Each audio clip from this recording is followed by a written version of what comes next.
They've got Derby here and then Spurs away. So if they can get a point tonight, then draw the last two, I think they'll be safe. OK, let's check on the teams. Coventry begin the game with 37 points from 35 games, and if they win, they'll go above Blackburn and level on points with Leicester. Gordon Strachan's gone to great lengths to keep his team and tactics secret tonight. In the end, he's made just one change from the lineup which drew at Southampton on Saturday, and that involves bringing himself into the starting 11 and demoting Darren Huckabee to the substitutes bench. However, that does mean several positional changes, all a matter of speculation, but this is how we think, Trevor, the shape will look. Yes, and we have to emphasise, Alan, that we can't be 100% sure, but we feel that there'll be three at the back. Williams, Shaw and Burrows. I think Telford will play as a wing-back, as will David Burrows, who's passed the fitness test. And the big surprise, I feel, is Gordon Strachan playing himself. He's taken one hell of a gamble. I hope for his sake it pays off. Alongside him, he's got McAllister and Whelan, so it's a very adventurous middle three. And up front, top goal scorer Dion Dublin, alongside Peter Unlove, who got the equaliser on Saturday. For now, Arsenal, they had more than the usual knocks and bruises following what was a hard-fought game against Blackburn on Saturday, but everyone recovered, and Arsene Wenger has made just one change, Paul Merson returning in place of Stephen Hughes. They always used to say in football, who cares who finishes second? But that certainly doesn't apply anymore in the Premiership, and Arsenal have their sights set on next season's Champions League, either as runners-up or as title holders, should Manchester United conspire still to throw it away. Well, there's no doubts these days, is it, about the way that Arsenal play. Always at the three at the back. And I was talking about Arsenal's intentions. They've got to win this, and that's the reason I believe they've brought back Paul Merson. But it's who's going to play against him. I presume that he's going to play in the era of Gordon Strachan. So though Gordon likes to get forward, I think he's got a real responsibility tonight, playing in the era of Paul Merson. Expect Merson to go loose. I don't think he'll stay in the middle three. He will look to link in behind Bergkamp in right. So as I say, Gordon Strachan, 40 years of age. I hope he's a fit 40-year-old. Well, when you think how this season began for these Arsenal fans, the fact that they could actually be in the Champions League next season is something they could not seriously have dreamed of in the months of September, and certainly in that opening month when the club seemed in such disarray. For the Coventry supporters, well, I guess this is becoming a yearly battle, really. It's one of the parts of football folklore, if you like, that this is their 30th consecutive season in the top division, and only Arsenal, Liverpool and Everton have spent more time at the top level than Coventry City. And they keep clinging on when so many decide that this is to be their final season at this level.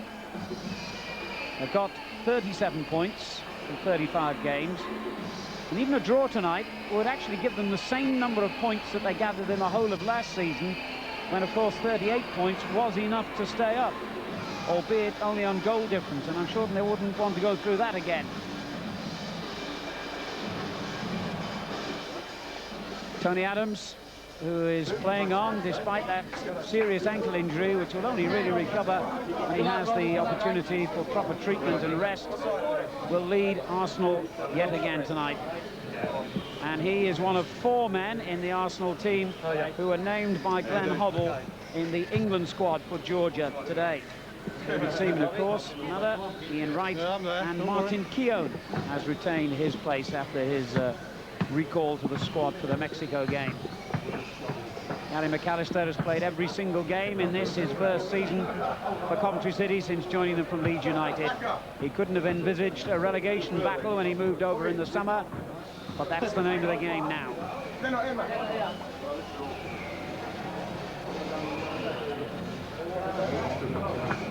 Some tense faces, and don't make the mistake that Arsenal are treating this as anything other than a really, really vital match. They know that to keep the pressure on Liverpool for the runners-up spot, and maybe even on Manchester United, they have to win. And Gordon Strachan leads his team, knowing that anything less than victory and that the relegation situation would go to those nail-biting final 3 games. Well, Coventry's annual battle to avoid the drop has reached a critical stage.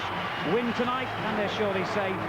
Victory for Arsenal would keep the nerve ends jangling at Highfield Road and boost Arsenal's hopes of a place in the Champions League. We've got the whole game live, starting very soon.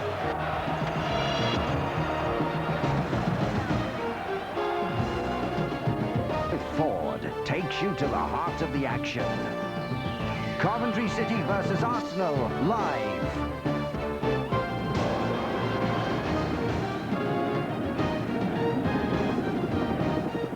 Ford Monday Night Football.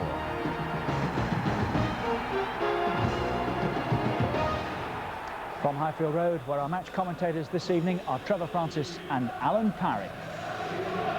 Thank you, Richard. Welcome back to Highfield Road.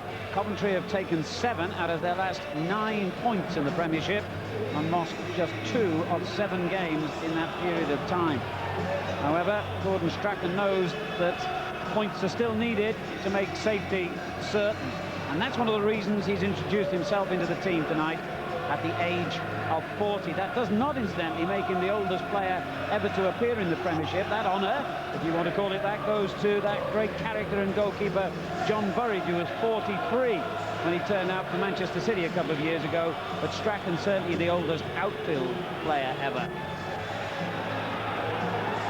Remarkably, only 7 years his junior is Ian Wright, whose goals have done so much to lift Arsenal into a position where, certainly up to Saturday, they had a real possibility of overtaking Manchester United and winning the championship. Arsene Wenger has now said that, as he insisted all along, that isn't going to happen. But second place, a very real prospect for the Gunners. And that would be some achievement in Wenger's first season in charge. So 2 teams with very different reasons for wanting the maximum 3 points here tonight. Referee Keith Burge from Wales signals the start of this crucial encounter. Arsenal, in their familiar red and white, attacking from left to right. Keown looking for but not finding Bergkamp. The clearance by Burrows. And here's Patrick Vieira. What a marvellous first season as well for him in English football. Difficult to believe he is only 20. Adams and Bold restored again after various injury problems to the heart of Arsenal's defence. Wright's layoff, testing Adams. Vieira available as ever. And now Keown with a chance to move forward.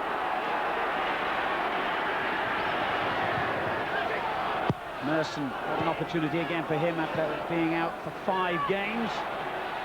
This is Bergkamp. Gets it back from Ian Wright. Merson drifting out to the right. And the cross was dangerous. Shaw met it first. There's Keown. Merson. That's a lovely looking ball, but in the end just too close to Steve Ogrizovic. Strachan belying his age to get forward with a very sprightly sprint. And Platt misplays his clearance straight to Unlow. And the shot by McAllister, and it's taken it straight to Dublin. Chance here. What a start for Coventry City. Dion Dublin.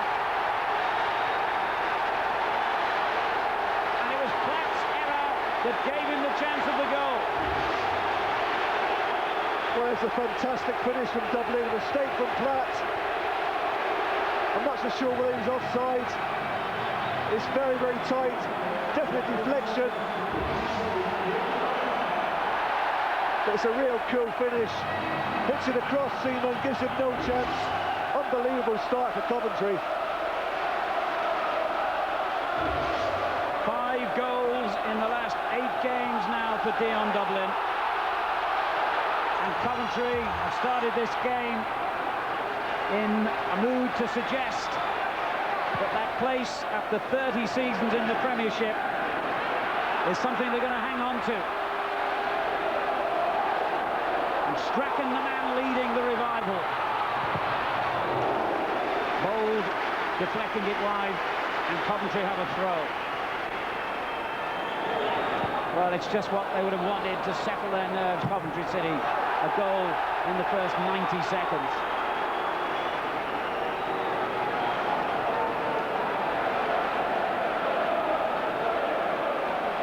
mistake by David Platt. Hard to understand what he thought he was doing, playing the ball straight back towards his own goal. Well, it caused complete panic, didn't it?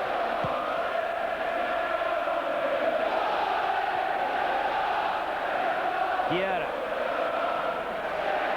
Good run here from Merson. But he was taken out off the pitch as it happened. Not sure what the referee's going to give here. Well, it's a very late challenge. I think he's actually going to get away without a yellow card, which is slightly surprising. Certainly no attempt at all to play the ball. Free kick has been given. Merson was off the pitch at the time of the challenge. The ball was still on it.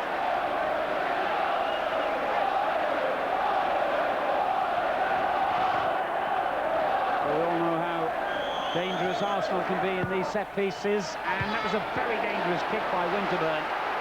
Burrows across to head for the corner.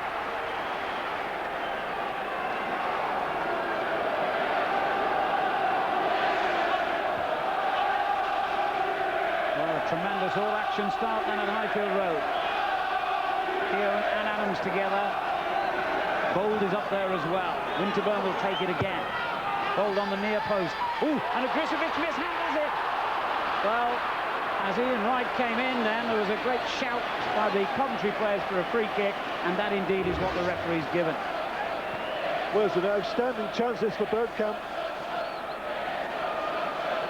Not quite sure what the referee's given there. Me neither. It's actually Platt who gets the header in, comes off the chest of Grisovic, completely surprised. Well, what's wrong with that? Well, the referee's given a goal kick.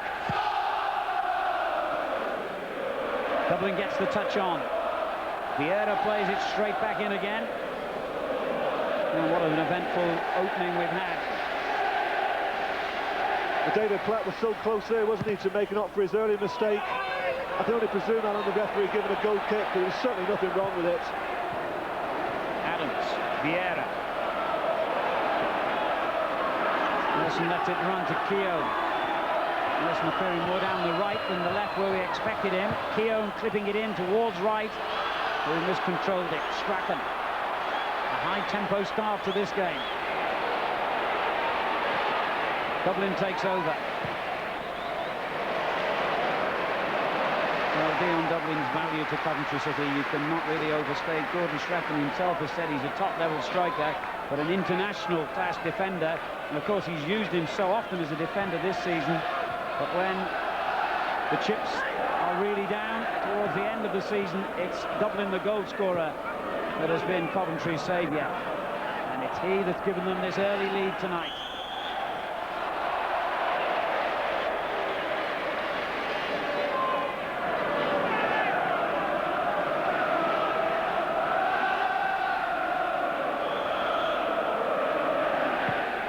Williams' free kick is aimed again at Dublin, who won the header well, and it drops to Whelan and then Unlov. There's a chance.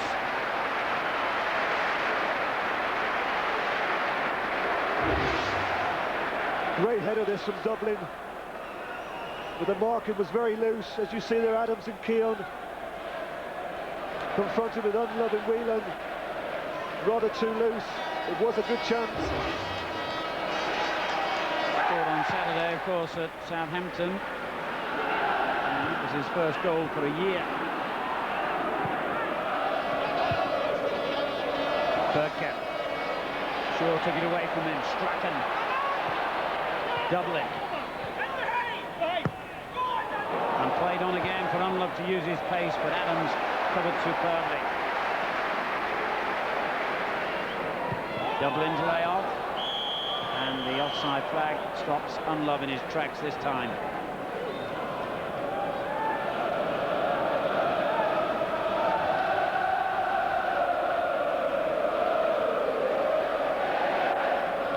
Coventry City with just 2 games left after tonight. They have Derby County here and Tottenham Hotspur away.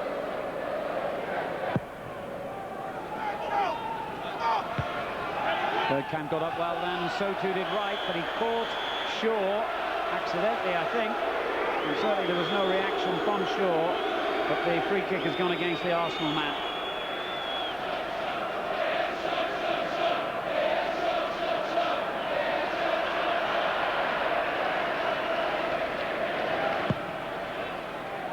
Grisovic looking for Dublin, and his presence fourfold into the error.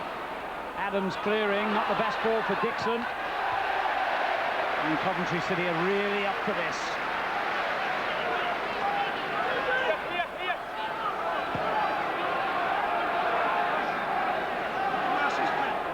Well, a goal against Arsenal is a rare thing in itself. They have the best defensive record of any team in all 4 divisions in the league.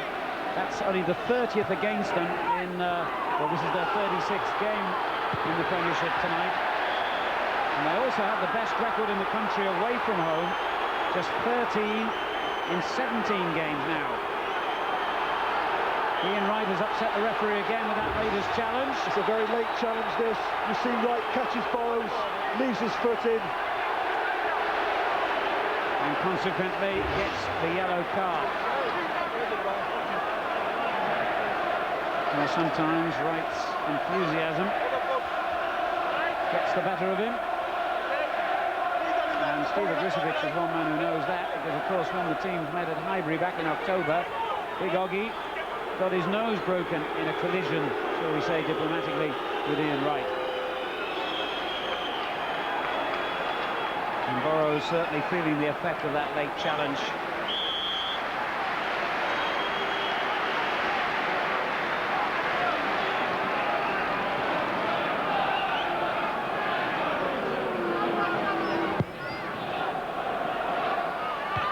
Keown's clearance has gone straight to Whelan. And Whelan doing well here to find a way through. Pushes aside Dixon, looks for unlocked near post. It came out almost to Dublin. Keown brilliantly covered that. He took a risk, but he got away with it. Merson. Dixon. On it goes from flat. Coventry looking good here.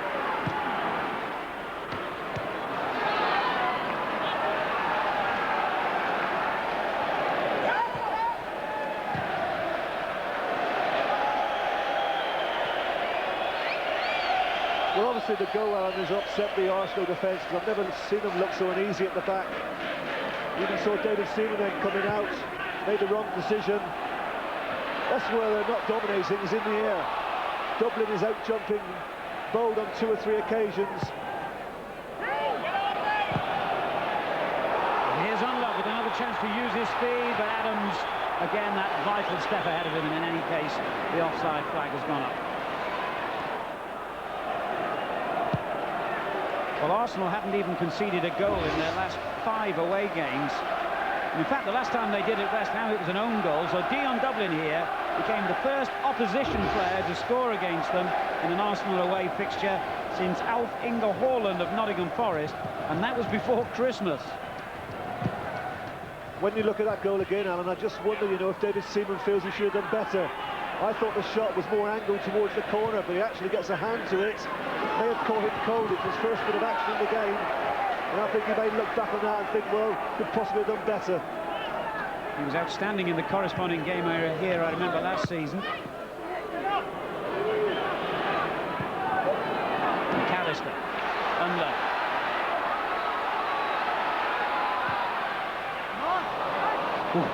That must have had a horrible vision of his earlier mistake drifting before his eyes then. Bergkamp finds some room. Winterburn to his left. Tremendous run. Brought down. And there was some controversy at the weekend. I know a lot of the Blackburn players felt that there have been some exaggerated dives by Bergkamp, but I don't think Whelan can complain here, surely. In fact, he's just been booked as well. Well, Whelan didn't feel he made any contact, and I think I may have to agree with him. Free kick it is, and a yellow card for Noel Whelan.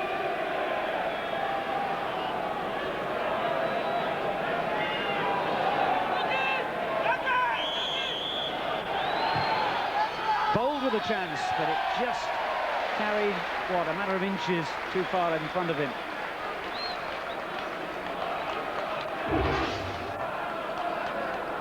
Well flighted ball from Bergkamp, slightly overhit. Easy catch for Gizovic. Here's Strachan. Good interception from Winterburn. A nice little touch from Wright, finds Platt. Bergkamp. Strachan's challenge. And if ever a man set an example, it's Gordon Strachan. Whether he can keep it going for an hour and a half is a big question mark, of course. But the mood in which he has started this game has certainly given the inspiration to the rest of the Coventry team. Started a recent match against Chelsea. Up to then, he'd only been used by himself as a substitute.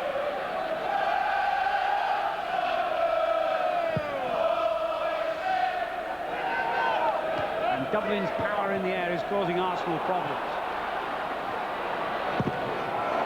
It's actually surprising, Alan, that Bowen is playing on the left-hand side of the back. We thought that he would play in the centre and Adams on the left. We've elected to play Bode on Dublin. At the moment, it's certainly not working because Dublin is dominating Bode. Just a word for those who like to hear about the formations. We did say that Shaw would play in the centre, but in fact there's Burrows in the centre, Shaw on the right. It's Williams on the left-hand side. Free kick has gone Arsenal's way here, and they've gone on with it rather too quickly. The referee won't allow that. Two cautions, of course, already tonight, and it's not an entire surprise because we have two of the most indisciplined teams in the Premiership. Coventry have had 5 red cards this season, more than anyone else, and Arsenal, well, it's now 76 yellows, and that's a lot more than anyone else.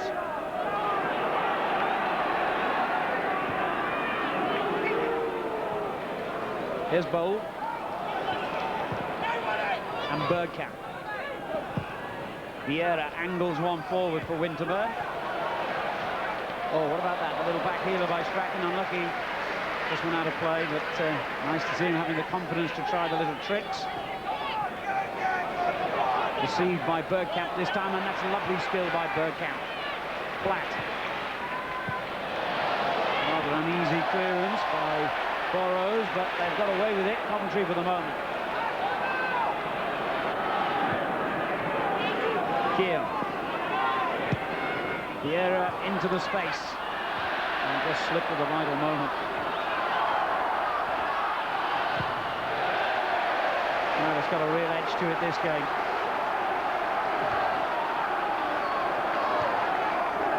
And Coventry's early goal, scored by Dion Dublin,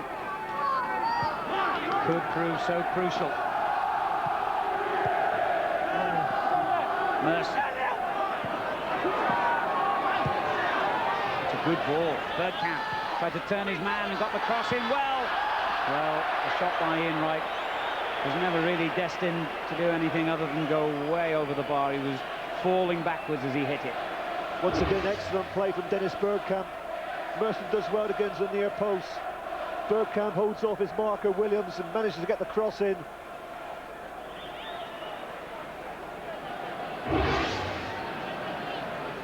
Well, remarkably enough, after all the dry weather we've had, it's raining pretty heavily here at Highfield Road, and that's just adding that nice little slick to the surface, which making the ball travel that bit quicker, and it always seems to give you a better game.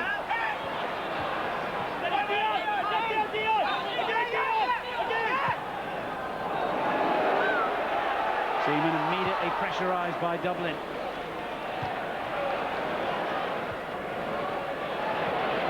Burrows, good ball. Under. Dixon did well to get back, but he's conceded the corner.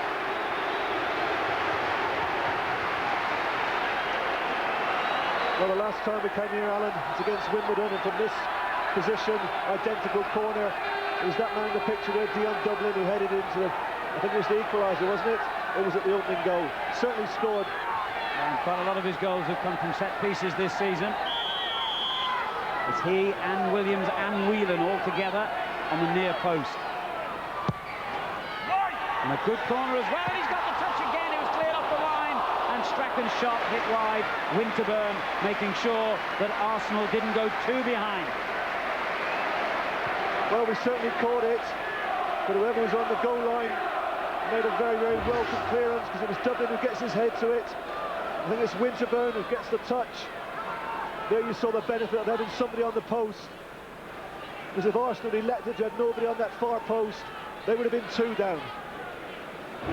Well, what a contribution from Nigel Winterburn, who incidentally is in his testimonial season and tells me that he hopes to have Glasgow Rangers on May the 13th, subject to police permission, as the visitors for his testimonial game. Whelan, lovely little touch on to McAllister. Unlow, Burrows. Dixon has it back for Arsenal. Now Merson. It could be a very good ball for Wright, but it's just picked up pace. Mistake by Ogrizovic, and the referee has given a penalty. Ogrizovic bringing down Ian Wright, and he knew it. Alan, you mentioned the rain. I'm sure the conditions played a part in this. It really skids off a greasy surface. Ogrizovic at fault, takes the legs of Wright. But just look how quickly Ian Wright is getting onto that. He realised straight away there's a mistake. He was onto it. And Ian Wright has the chance to bring Arsenal level, and of course has taken it.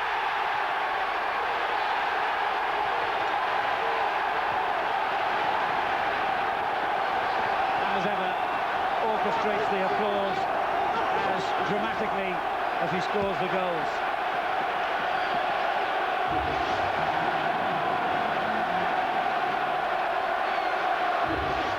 And unlike so many renowned strikers, more than half of his goals this season have come in away games. That's 15 now of the 28 he scored. Certain, of course, to be top scorer for his 6th successive season. And now just 7 short of Arsenal's club record. And an interesting talking point on that penalty: was Steve Ogrizovic lucky not to be shown the red card? We've seen many goalkeepers dismissed in similar situations to that. No one wants to see any player sent off, but that surely must have been close to a dismissible offence. Well, I do know, Alan, if it had been a dry pitch, there's no way Oggy would have made that mistake. The greasy conditions certainly contributed to the error from Ogrizovic. Strachan's free kick. Dublin gets up well again. And Dixon's clearance. Oh, what a terrific game. This is 20 minutes gone. We've had 2 goals, we've had a goal line clearance, we've had a major talking point with Ogrizovic staying on the field. And in between we've had a lot of very good football.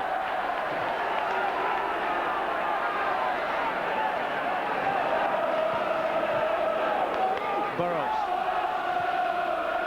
Now McAllister. Dublin let it run, and Adams gets it clear, but only as far as Strachan. McAllister. Strachan working so hard to get there. Now does he do it?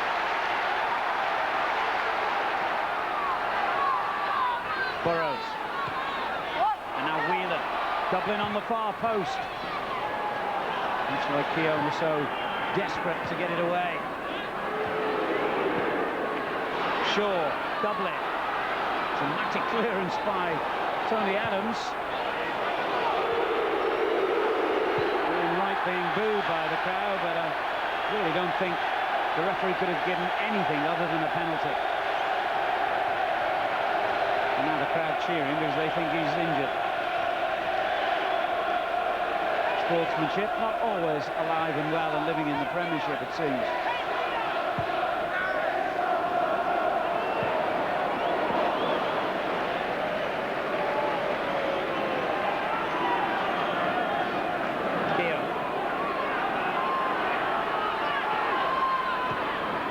Here's Dixon.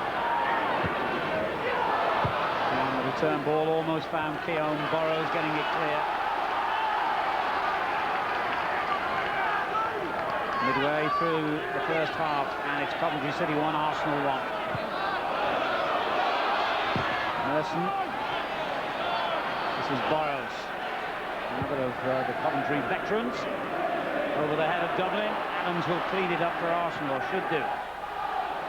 Winterburn. Look at Strachan flying in for every challenge, closing players down, running around like a new teenage signing. That's brilliant play by Dixon to keep that one in. And Merson with a good ball for Bergkamp. Oh, it was an audacious effort by the Dutchman.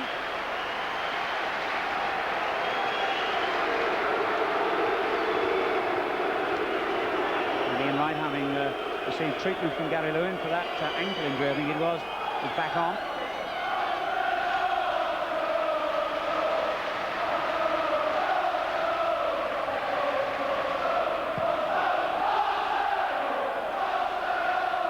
Dublin again winning an important header, but Platt and Bold get it away from danger. And Wright. And Bold has stayed forward for the moment. Whelan. Wright comes to win it back, and no offside. Bergkamp can take Arsenal in front here. Off the line again. Burrows the hero this time. Dixon. Shaw gets it clear. Here's Patrick Vieira.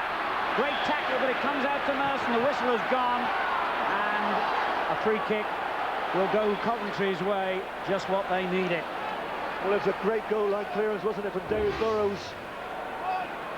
Good ball from Vieira. Bergkamp always wants to get onto his right foot. He has time. Slots it past the Grizovic. Excellent play from Burrows.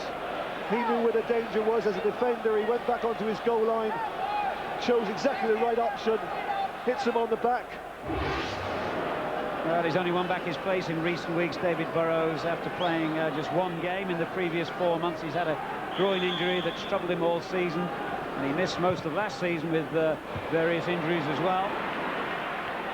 But when fit, a quality defender, and underlined his quality in that moment. Well, I'm not surprised to see that statistic. 11 goal attempts, 2 goal line clearances, and 2 that finished up in the net. Well, once again, they're Dublin causing problems. He really is a big problem this evening to the Arsenal back three. Steve Bold just can't get to grips with him. McAllister with the free kick. Interesting effort.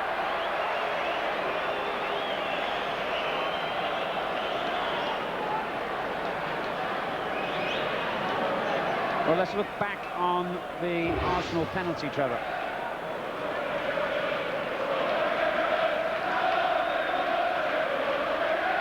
No question that it was a penalty, and tucked away with all the calmness you'd expect of an ace-goal scorer. Well, we've seen players being sent off that, or I should say goalkeepers, but I think possibly a yellow card would have been sufficient. But Grizovic is fortunate to get away with just a telling off.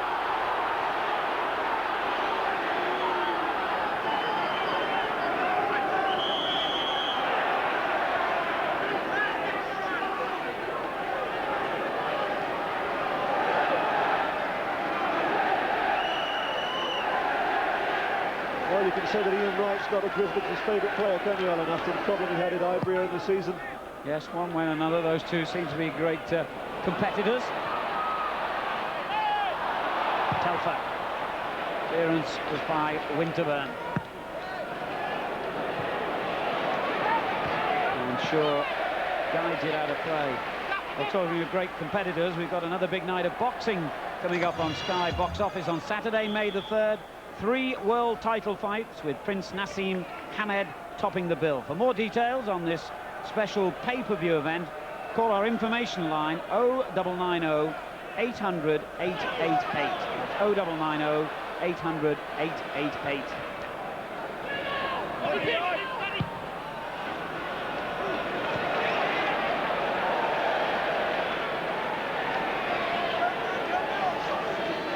Even Arsene Wenger, who's not a demonstrative coach by any means, has been moved to do a touch of the Martin O'Neill's on the touchline in this game.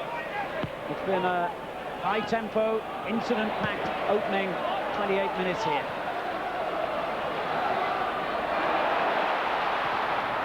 Dublin in a good position in the box. And Dixon had to get that clear. Burrows right behind him. Awkward ball for Platt to clear. White has won it back, but given it away to Unlove. And Williams. Burrows.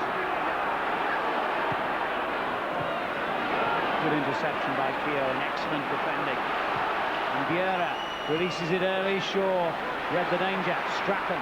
It's an excellent run from Bergkamp, and he needed the ball from Vieira, played in the space behind Shaw.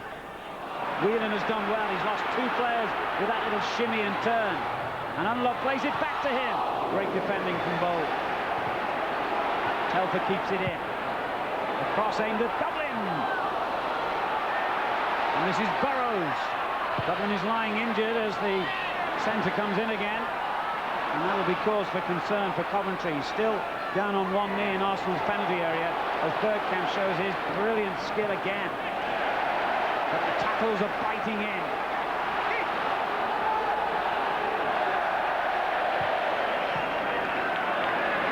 Dublin on his feet, but limping at the moment.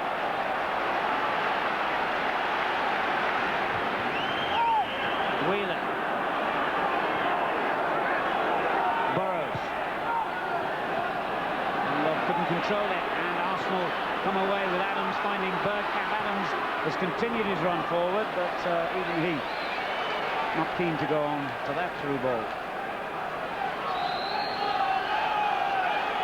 And Dublin has now gone down injured, and obviously is hoping the referee will allow him to get treatment, but he's not going to stop play at this moment as Merson goes forward for Arsenal. Good challenge by Williams. I can't believe the Coventry players don't put the ball out. Well, he must have heard you, because Williams has now. They've certainly got opportunity prior to that. They let them continue playing, even though they were down to 10 men. There you see Dublin going up, yet again above Keogh this time. Oh, that's a bad fall. For me, he may possibly have damaged his knee ligaments there. No, that was horrible. The knee almost collapsed underneath him, his right knee, as he came down heavily. And if there's one player they don't want to lose, it's him.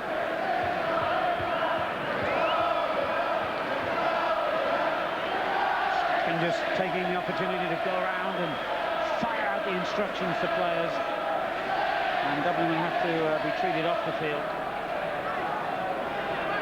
Well, now, will Arsenal return the ball to Coventry here after what happened to them on Saturday? Yes. Well done, Arsenal. They did remember the spirit of the game.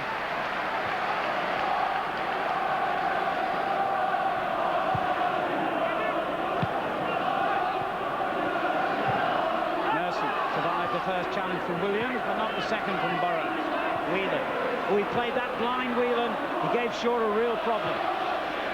Strachan lets it run on. Unlove, lovely little ball for Whelan. Keogh, the defender. And back it goes to Strachan. But he gave his manager rather too much to do then.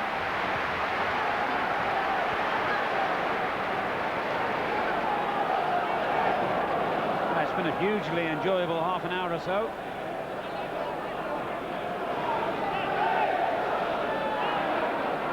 Williams has come forward for what one assumes will be a long throw in here. He's stationed on the near post.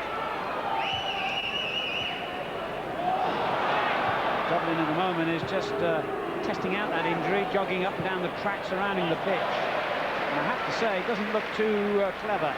And on the way he landed, he put the whole weight on that knee, and I'll be surprised if there's not some sort of ligament damage. Well, they'll want to be absolutely sure before deciding to substitute him, but you would have to say that he's running very, very awkwardly, and indeed only jogging awkwardly on that right leg at the moment. Well, it would be a tremendous loss for Gordon Strachan, but what a boost this would be for Arsene Wenger, because he has been the big threat all evening.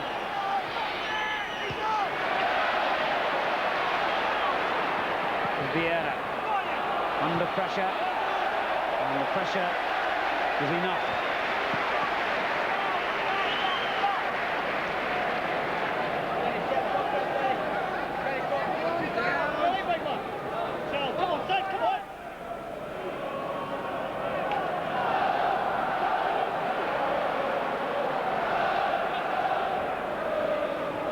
It was a sloppy throw, and Platt read the danger. Further thinking by him. Here's Bergkamp, right to his right. Dixon. Platt arriving in the box, so too is Merson. And that's goal kick. And yet another injury there, Alan. I think it's Whelan. He was the man who tracked down the run of Merson, and I think he caught the follow-through of Merson as he attempts to shoot here. Just catches Whelan.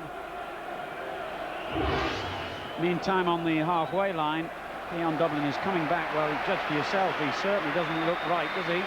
Sometimes he can run injuries off if it's just a knock, but if, as Trevor suspects, it was some kind of ligament damage, then they're taking a risk. They've got Darren Huckabee, young striker who's done so well for them this season, on the bench. I've just seen Dublin pull up again. He's in big trouble. I really don't think he can continue here, and he could make the injury worse carrying on. He wanted to come back on because he's so desperate to play, but he's limping around now, and I think he's had it. Keogh. Whelan. Strachan. No movement at all up front from Dublin. He's rooted to the spot. He can't move. Vieira. Merson. Lovely quick football by Arsenal. Williams defended well. And again, to find Burrows. Williams was caught by a late challenge from Vieira then. Conditions having a bit to do with one or two of these challenges, but not everything. Well, clearly, Darren Huckabee is about to come on, and that can only mean that Keon Dublin has to go off. Harry Pendry just saying, oh, hang on a minute, let's wait until we've got Huckabee ready. But he is coming off anyway.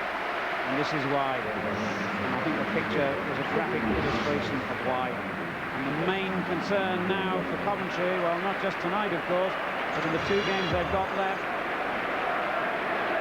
Someone please explain to me why players never seem to be ready when they're about to be brought on. You're a manager, Trevor. Why do they have to go through all this rigmarole with the tie-ups and the shirt and everything? Why aren't they all ready to come on at a moment's notice? Good question, Alan. Some players, they prefer to sit in the dugout without their boots on, some without their pads. In Huckabee's defence, though, we never expected Dublin to have come off after 35 minutes. 10 minutes to half-time. It's 1-1, and the Coventry goal scorer is out of the action. Bergkamp finding Wright. Merson. Wright's made a great little run into the penalty area and gets there. Dixon. Bergkamp far post. Oh, that's great defending, but it's still in trouble here, so Strachan got it clear.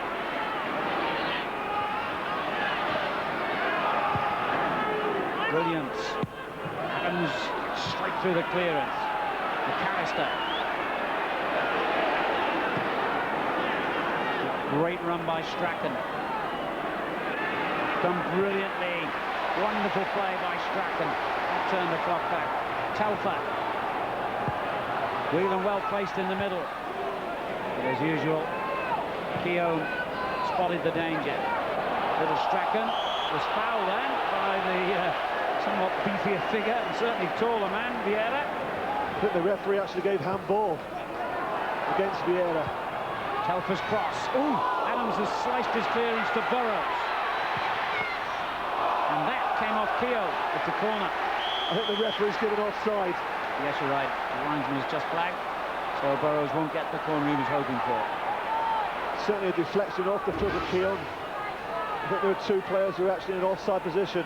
You see Burrows here, he puts his foot on it, shapes to hit it with his left foot, strikes the foot of Keogh. I think it's Whelan who's the most advanced player for Coventry, who's offside.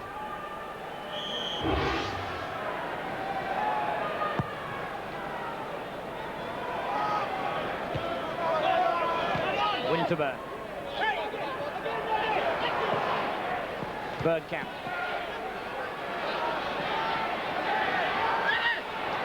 Coming away there with Telfer, who won the battle. Bergkamp complains to the linesman that he should have had a free kick then.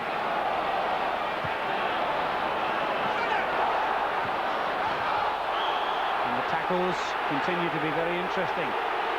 Yes, and Ian Wright has to be very careful because that was a late challenge from behind on Strachan, who's already been in the book.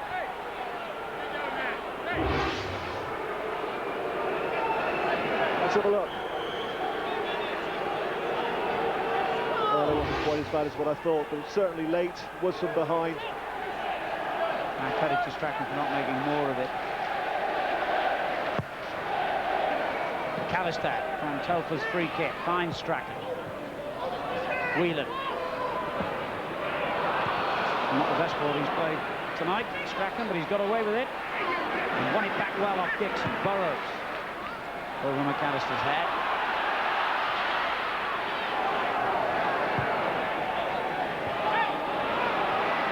Platt takes on and beats McAllister. Handball by Strachan.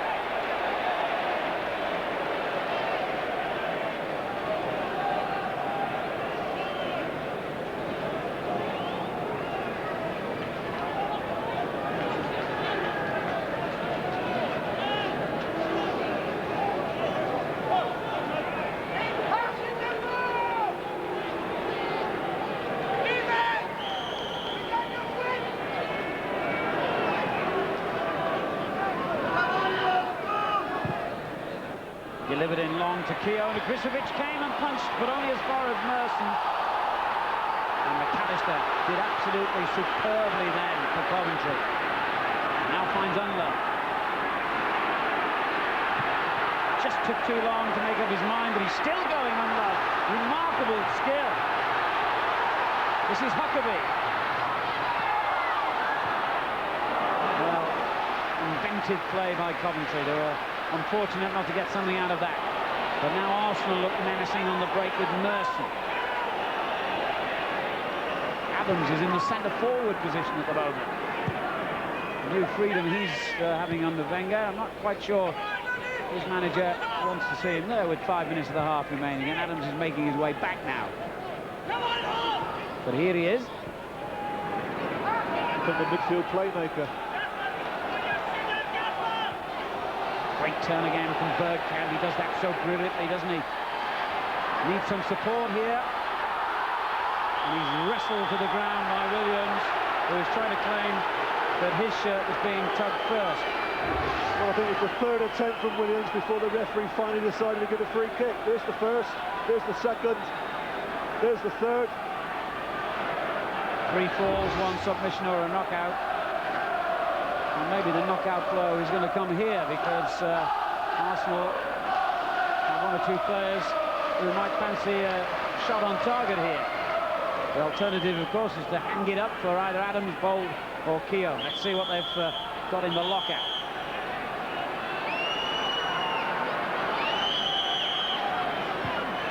And it's set up for the shot by Merson. Wasn't a bad effort. Not an easy ball to hit that as it's coming across.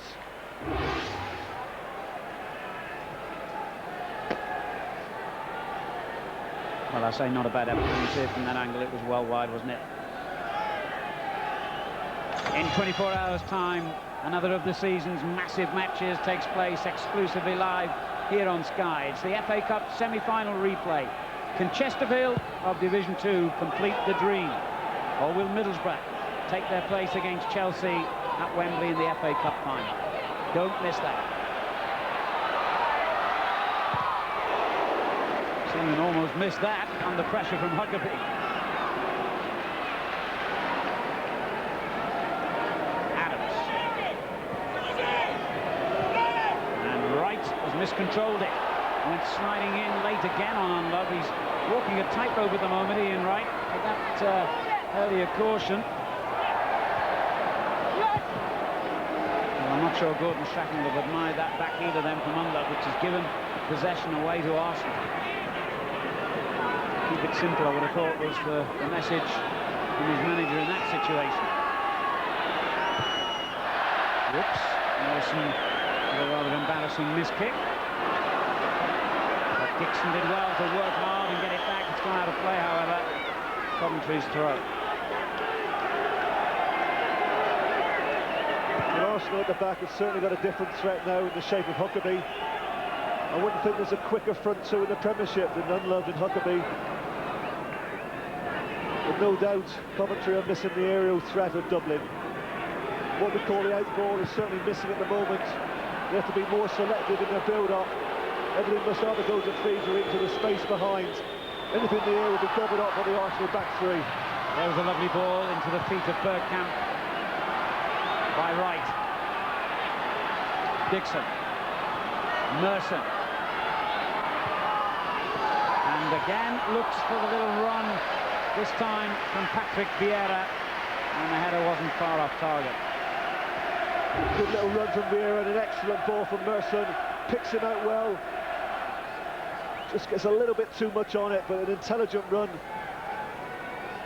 Gets him behind his marker.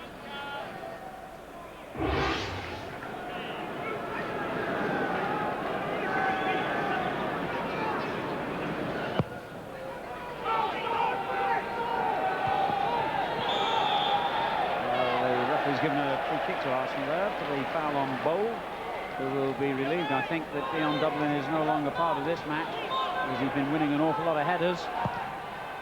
As Trevor says, although they've lost that particular threat, Huckabee provides plenty of threat of his own. Now, Thurston trying to provide a threat to Coventry, and maybe it's the match is out, but he hasn't quite got the measure of his shooting yet.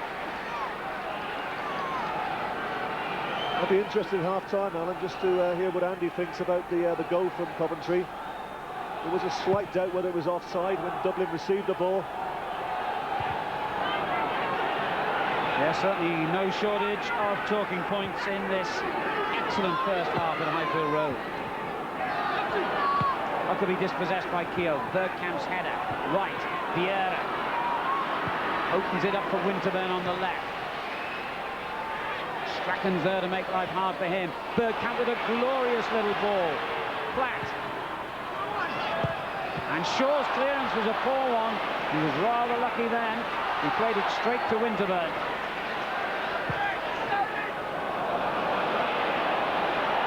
Now Huckabee.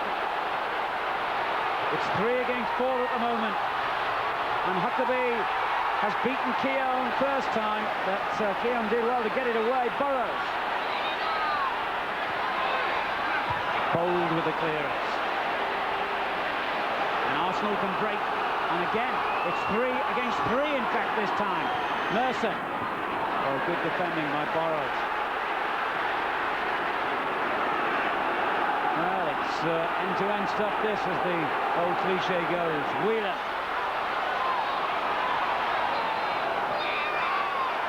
And Keogh, not for the first time in this half, has defended well.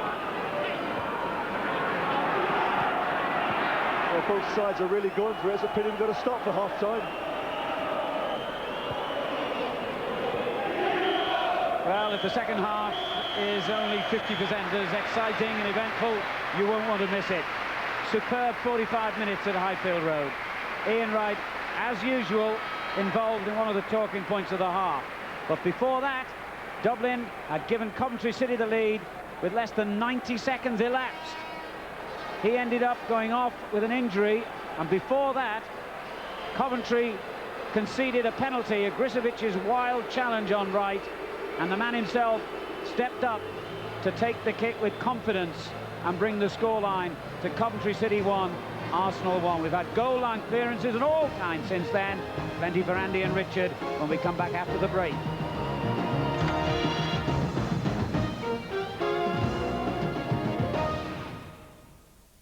Coming up this Thursday from Sky Sports on 1, the Victory Shield Series reaches its climax. The decider there, England against Scotland, live this Thursday at 7 o'clock. Right now it's Coventry and Arsenal from the FA Carling Premiership. Half-time, 1-1. A goal after 81 seconds for Coventry, equalised by Ian Wright. And Arsenal, since scoring, I think it's fair to say, Andy, have had the better of it. And these facts suggest that, don't they?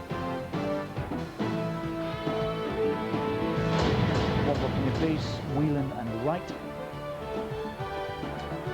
Action areas Arsenal have had the better of, and the possession just, but it's fairly even, Stephen, isn't it? Yeah, I think so. I think it's been a good first half, Rich. I've really enjoyed it. Right from the minute that Dion Dublin gave them the lead, I mean, it's zipped along. Both sides have been so committed to going forward. It's been good stuff. What a start, and what a finish, really, to be fair to Dublin. I think so. I mean, Trevor was questioning David Seaman here, but I tell you what, I think he strikes us ever so well.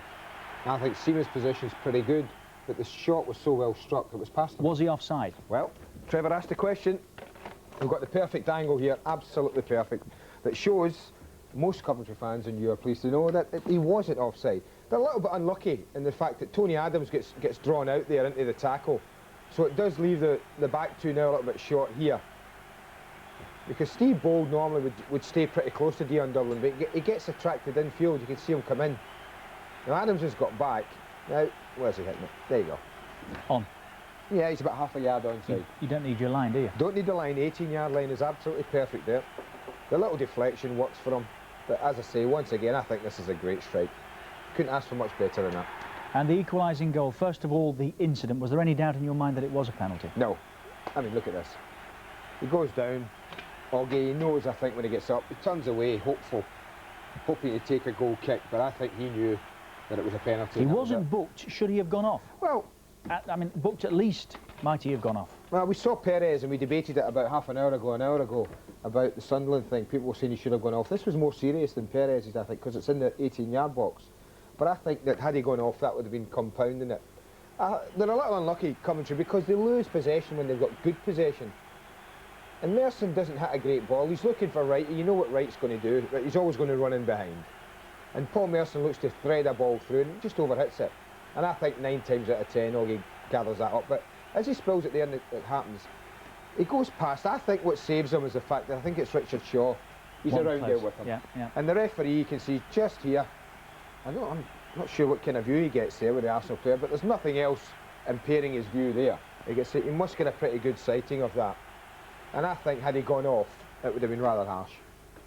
OK, so 1-1 then. 2 other opportunities that might have led to goals. Dublin here, and this is how much Coventry are going to miss him. That's off the line, isn't it? Yeah, they will miss Dion Dublin. I mean, that's what I say. That's what people are on the line for. I'm a great advocate of putting people on the line. And that was a smashing clearance. Here, Bergkamp really took his time with this, Richard. But Burrows does what you want your defender to do. You get back in there, you sense there's a little bit of danger, just put your body in there, get on the line. I mean, he didn't so much save it as Bergkamp hit him, but if he hadn't got back in there, Coventry would be 2-1 down. And what we have seen is 2 teams totally committed, both of whom want to win this, haven't we? I think that's a measure of the importance of the game. Arsenal know they have to win if they get any illusions of coming second. Coventry, I think, with so few games left, and I think only 1 more at home after this, 1 away, know that tonight would be a big 3 points for them. And we will be back at Highfield Road in a moment or so, where it continues to rain. The entertainment underway. Our entertainment starts in a couple of minutes.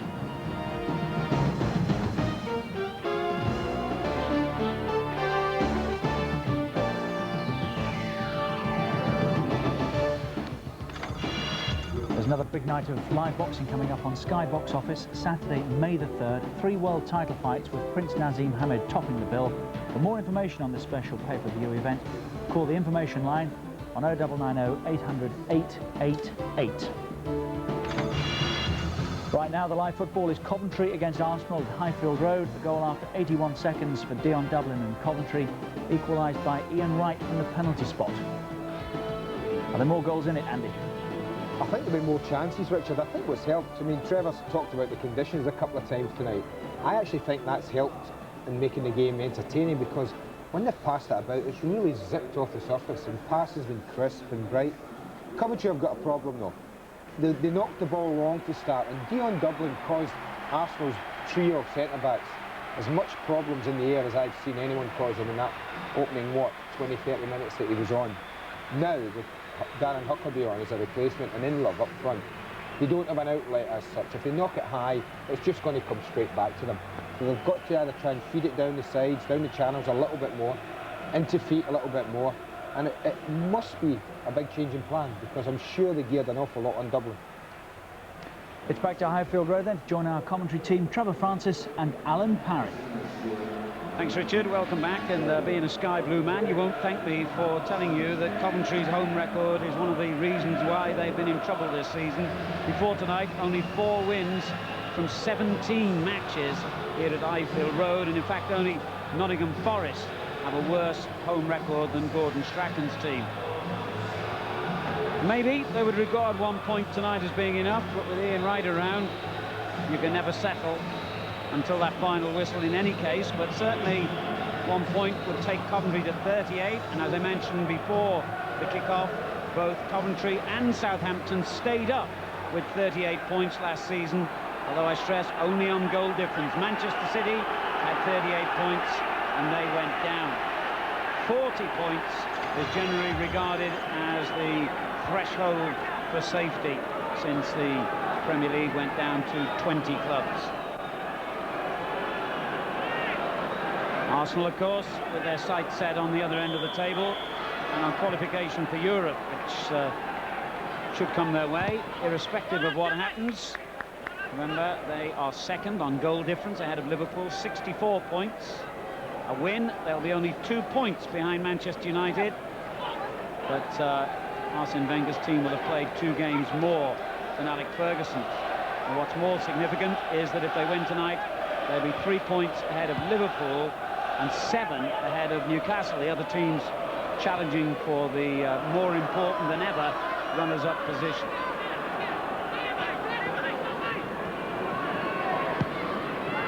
Flat finding right. Here's Winterburn, Strachan with a little nudge in the back. Spotted by referee Keith Birch.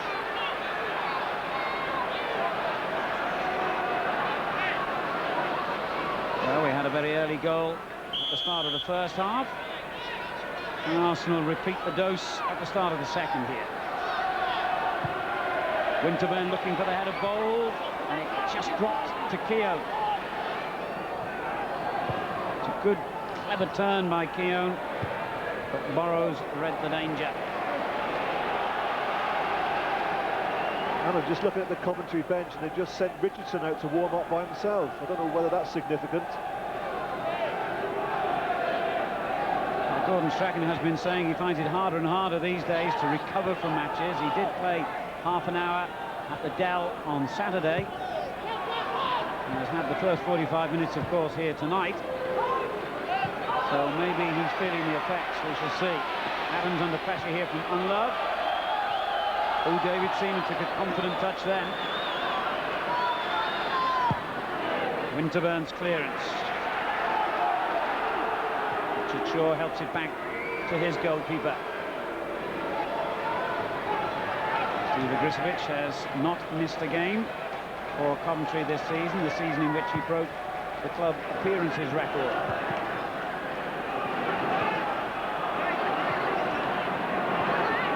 Telfer, sloppy ball, straight to Platt.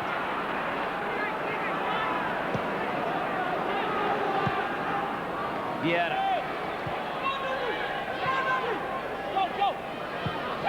Adams drilling it out to Dixon. Now you can see the whole picture ahead of him. And finds Platt. Nicked off by McAllister, but it's Vieira again. First to it, and I see now Unlove is limping for Coventry in the centre circle. Another injury problem, perhaps. Strachan. Telfer down the right. Whelan. And it's broken loose. Vieira. Bergkamp. Wright's layoff. Merson's given it away to McAllister.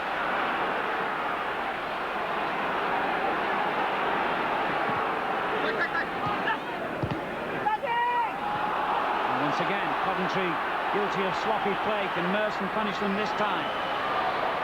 Bergkamp, Shaw the defender, and it's a foul by the Arsenal man, who certainly made a big contribution to Arsenal's revival. It's 7 goals in his last dozen games, and on target to beat his total in his first season at Highbury of 16, though he's got to go some. He's on 13 currently. And Arsenal, after tonight, have just 2 games. Newcastle at home and Derby away.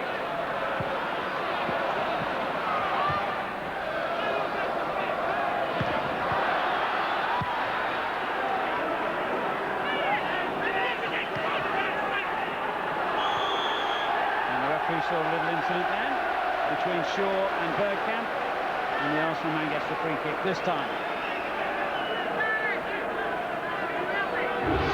Yes, the two of them get tangled up here, and Shaw just holding on to Bergkamp as he turns.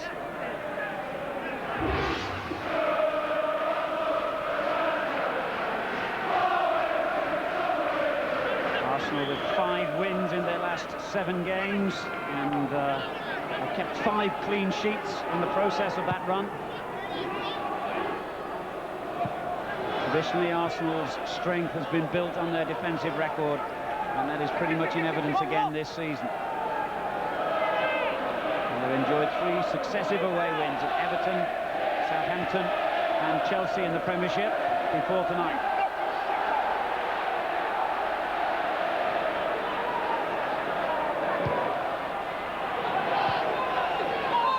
Tony Adams. The layoff by Bergkamp. That's a superb through ball for Dixon. However, the linesman's flag halts that attack.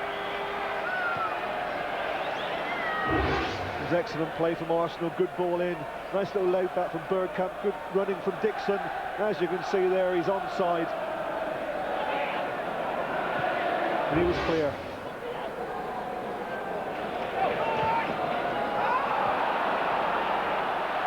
Platt's going to pressurise Williams all the way to the corner flag here.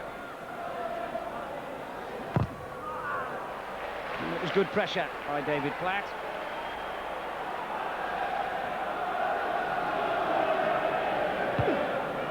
Burrows turning it on well for Huckabee. Whelan takes over. Strachan. Shaw. Oh, that was a dangerous ball from Telfer. It's good football by Coventry, but it was in a dangerous area. And Strachan has overhit the ball intended for Huckabee.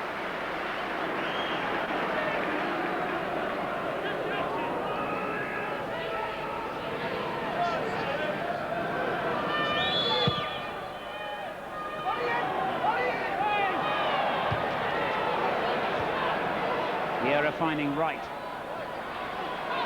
This is Telfer. Good ball from McAllister. And low. Overcome that knock that he had earlier in the half, and here's Strachan. McAllister well placed in the penalty area. Behind him was Whelan, and McAllister could still get there. Well, David Seaman turned to the referee expecting a free kick, but the whistle never came. So that would have been allowed if McAllister could have beaten him to it. Now, Arsenal counter-attack with Merson and now Bergkamp.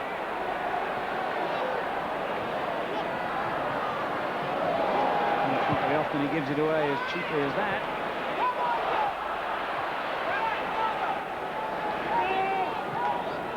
Here he is again.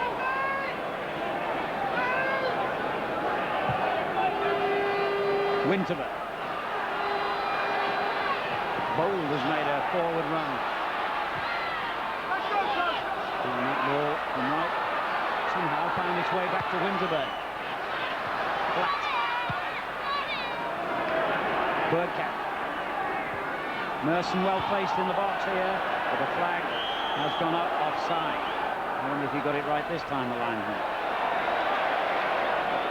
You can make this judgment, Alan. Well, the fella just in front of him there, Winterburn, he's offside, but he's not interfering with play, is he? Unless you take the old Bill Shankly maxim that he shouldn't be on the field if he's not interfering with play. Huckabee has lost Adams brilliantly.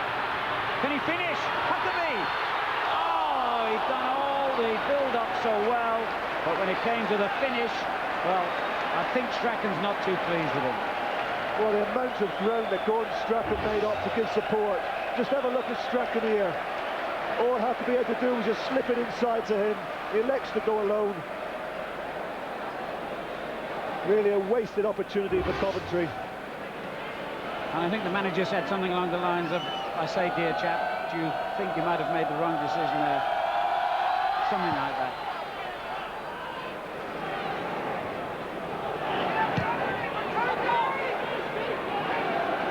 Vieira. Headed away by Williams. Adams with a powerful header back in, and Ian Wright onto it. Well, that's typically in right. He anticipated things, seemingly a second ahead of anyone else. He certainly did anticipate that. As soon as it left the head of Adams, he anticipated it and went in behind. Now, Arsenal have been gifted the ball back again here. And in the end, Merson, I think, used his hand to control the ball when it was on the deck. Just before that, a vintage moment from Ian Wright. He takes it brilliantly on his right foot. Just can't quite get it to his right-hand side. Otherwise, he's in for another shot at goal. Great anticipation.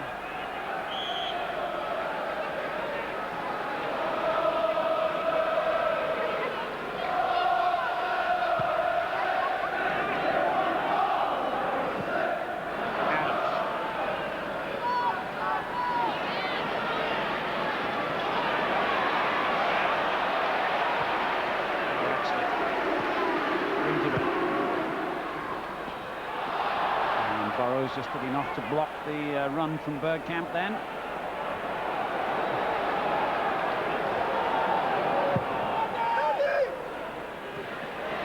Unluck. Good skill. Huckabee up in support. Another player's arriving. Huckabee looks for Whelan in the box. It's touched on beyond him. Telfer! What a miss. However, the referee seems to know that he's given a goal kick, so that goes down as a miss. I thought for a moment he'd given offside.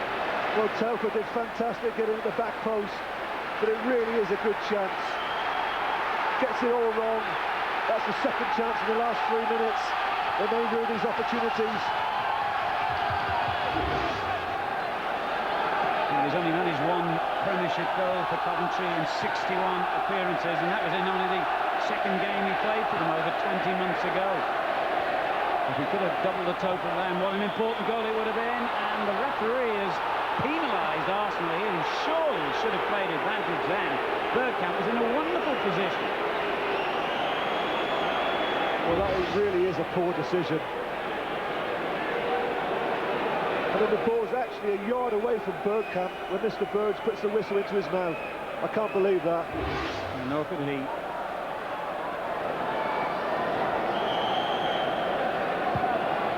It's held up towards Bold on the far post. Williams gets it clear. Adams. Merson did well with a difficult ball. And here he is again. Now McAllister.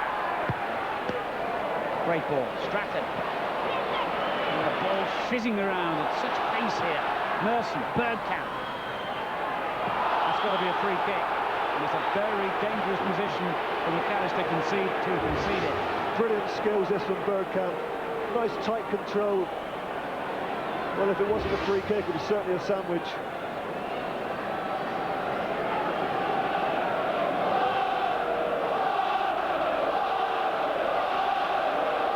Bergkamp and Platt, the two Arsenal men over the ball.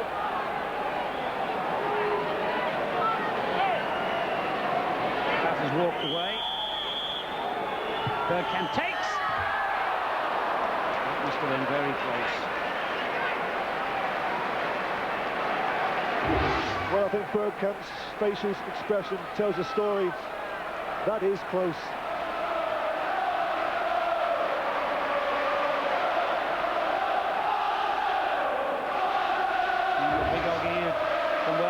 To it, but the pace of the ball would almost certainly have beaten him if it had been just inches further to the left.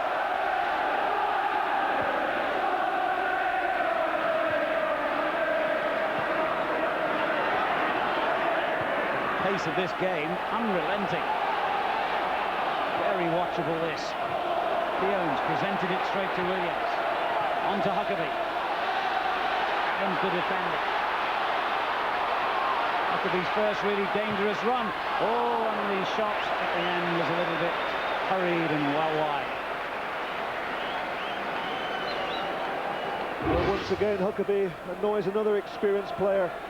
David Burrows makes good ground up on the left-hand side, but Huckabee goes alone. The shot is wild and wide. He was left out recently after 6 matches without a goal. Came on as a substitute against Chelsea. Started again against Southampton on Saturday and didn't make the starting 11 tonight. Dublin's injury has given him another chance. No reflection on his loss of form, simply that Gordon Strachan believes that he's just been a little tired in recent games now in Huckabee. But he's been a marvellous investment from Newcastle. 21 in 2 days' time.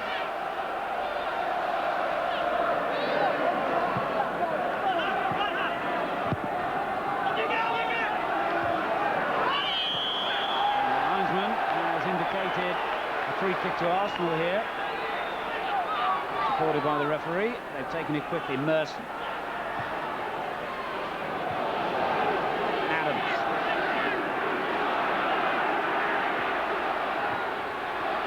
Ian Wright couldn't play the 1-2, and Arsenal had to get that one back. To the 10th stage now of this game, an hour gone. It's interesting there that as Adams broke forward, obviously vacating that central position that he's played in for all this game, and it was a signal for Vieira to drop back in there to take his place. Intelligent play that from Vieira. And Arsenal look dangerous here. 3 against 3 at the moment. Bergkamp looking for Wright in the box. It was Whelan who got back to clear. Well, that's another good opportunity for Arsenal. I think Merson just played it slightly behind Bergkamp. He needed another yard in front of him. Had to check his step. Well, the quality of the football, considering the pace of the game, has been remarkably good.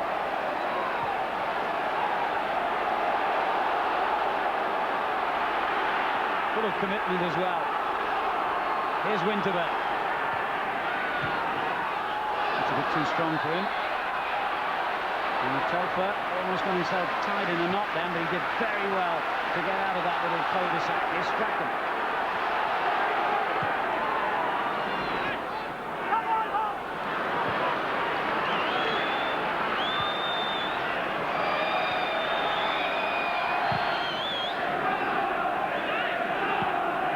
The Arsenal statistics make impressive reading.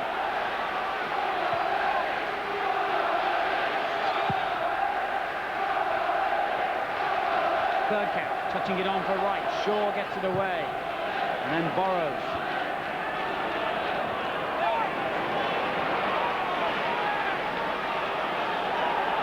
Keogh. All the Arsenal central defenders encouraged to come forward when the opportunity presents itself these days. And Keogh, one of the many who praises the work and attitude of Arsene Wenger. This will be interesting. Certainly Coventry don't have Dublin now. When you look around there, Keown, Adams, Bode certainly represent a big aerial threat.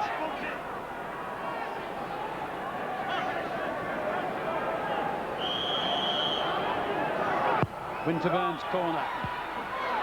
Try to get in on the near post. It's been cleared only as far as Bergkamp.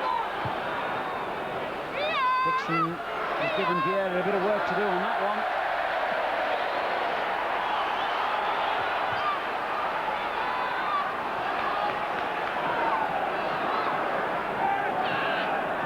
Has slowed not one jot. Strachan living with the pace, it seems. That's a free kick.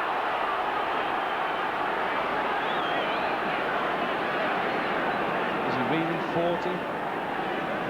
There's plenty of guys who've settled for the old carpet slippers and nothing more energetic than taking the dog for a walk to the pub at that age.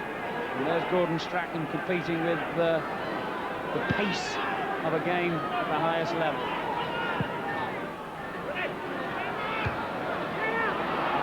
Whelan goes in strongly, but Arsenal have possession. Well, he said in his programme notes, didn't he, that he was either going to play from the start against Southampton or this one tonight against Arsenal.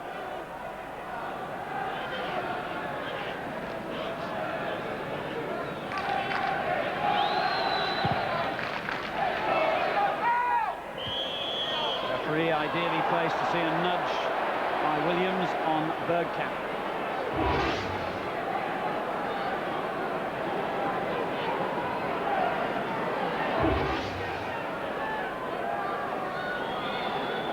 Adams making his way forward. Ball already there. Keown has stayed back this time. Good header clear by Shaw. Vieira. Lovely little flick by Bergkamp. Offside. Well, no matter what Ian Wright does, the opposition fans boo him. What they're actually booing for is because he kicks the ball straight into Brizovic's stomach. And you don't quite see it.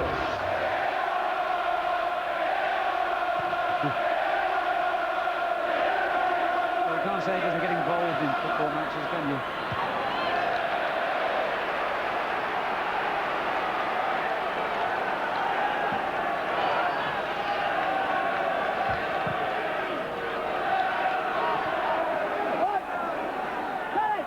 Minutes remaining here, and the team's still level in this crucial Premiership fixture. Telfer's cross. Williams has got forward this time, and the ball is broken here. Oh, well, suddenly Whelan found himself unexpectedly with the ball at his feet. Williams still gets the cross in over Unlov's head, cleared by Winterburn.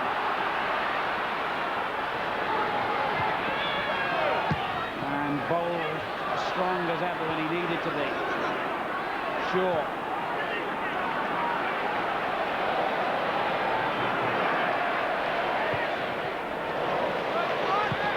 Good ball by Burrows to Burrows. That's one out of play. The linesman's flag for a throw-in. And it's Coventry's ball.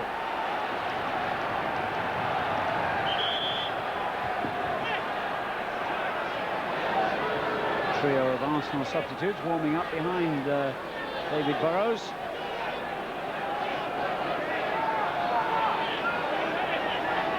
And the referee's gone across to have a word with the linesman about something that may have been said, perhaps.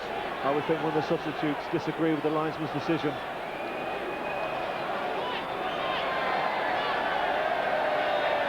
Hughes is the guilty party, perhaps.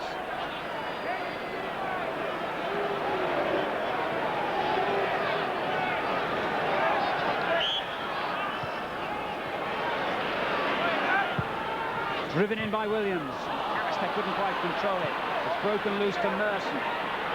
Now Bergkamp.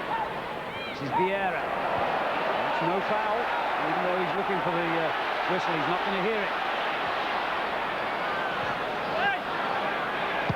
Adams has defended brilliantly again tonight. Vieira. I've got to say, Williams has done equally well for Coventry, and he's being fouled by Vieira. Well, that's about the 5th or 6th foul that Vieira's committed tonight. He may find himself a little bit unlucky and go in the book for this one. Definitely post back Williams here.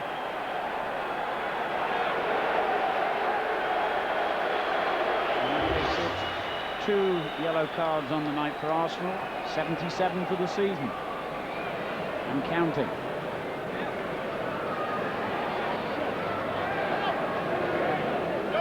Well, whatever they do in the Premiership, they're not going to win the Fair Play League. In fact, they're lucky you can't get relegated from the Fair Play League.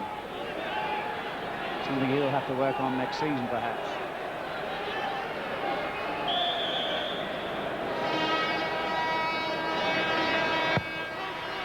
Burrows angles his free kick in towards Williams. It was Bold who got it away. Now Strachan. McAllister. Telfer.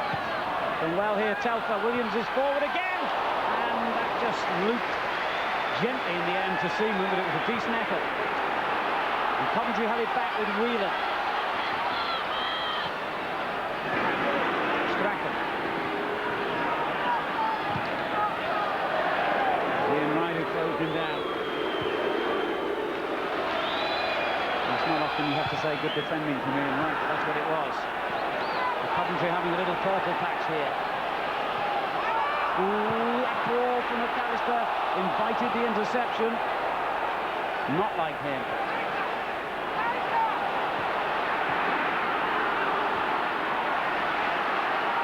Huckabee did brilliantly. Strachan. Not the best ball he's played. Adams couldn't go back to his goalkeeper. That route was cut off and he's given it away to Strachan. What a mistake from Tony Adams. Still Strachan. And it's gone in behind Huckabee, but here's Whelan retrieving it. Telfer. And Love on the far post. Headed away from him. And Coventry really moving well here. Arsenal were given a free kick, and the referee has refused to let them take it quickly. Oh, there was so much happening there, Alan. Off the ball incidents. And once again, this is a foul, but Arsenal quickly get it down, take a quick free kick, and they're penalised. Well, I think we're all grateful for the pause for breath. There's another incident between Adams and Telfer off the ball, which was quite ugly. I'm pleased that the linesman and the referee didn't spot it. What an eventful night. And we still have 20 minutes to try and find a winner here. A draw of less use, strangely enough, to Arsenal than it might be to Coventry, who would go on to 38 if they do draw tonight. And still leave themselves needing a couple more points, at least, to be secure as the end of the season nears.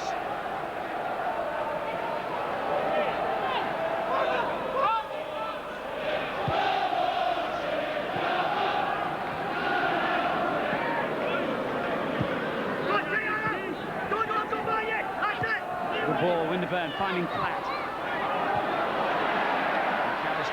The interception and the scrum. Telfer. That could be a useful ball. Adams has only managed to play it to Huckabee and then fouls the Coventry man. And I think there might be another card on the way, perhaps. No, in fact, the free kick has gone the opposite way. Now that's an interesting decision. And it has caused an incident, as you're seeing the replay there, between Strachan and Adams. Little flare-up that the referee saw and has to try and deal with now.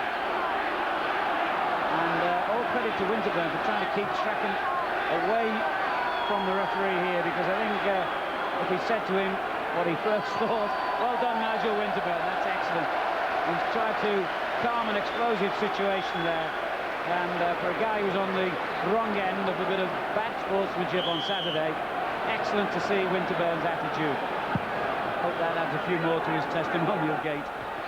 May the 13th, remember that match. Well, where to look next in this game? Adams. Dixon. Ball's out of play, which gives me the opportunity to tell you about another big night of boxing coming up on Sky Box Office on Saturday, May the 3rd. 3 world title fights. Prince Nassim Hamed tops the bill. And if you want more details on this special pay-per-view event, call our information line 0990 800 888. 0990 800 888.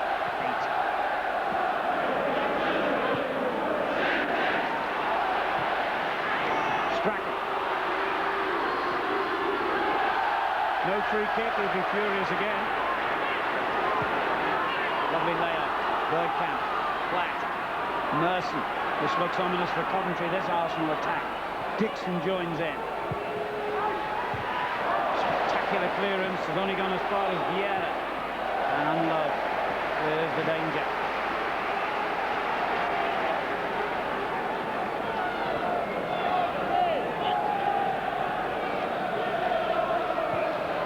Bergkamp.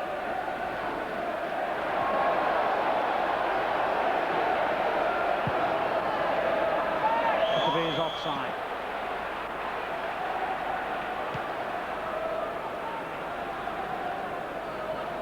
Well, it's been a hectic, frantic match, and an old head, if you'll pardon the phrase, might be of some use to Coventry now. Kevin Richardson, 34, in his 17th season in the game, is about to add his experience to the Coventry midfield.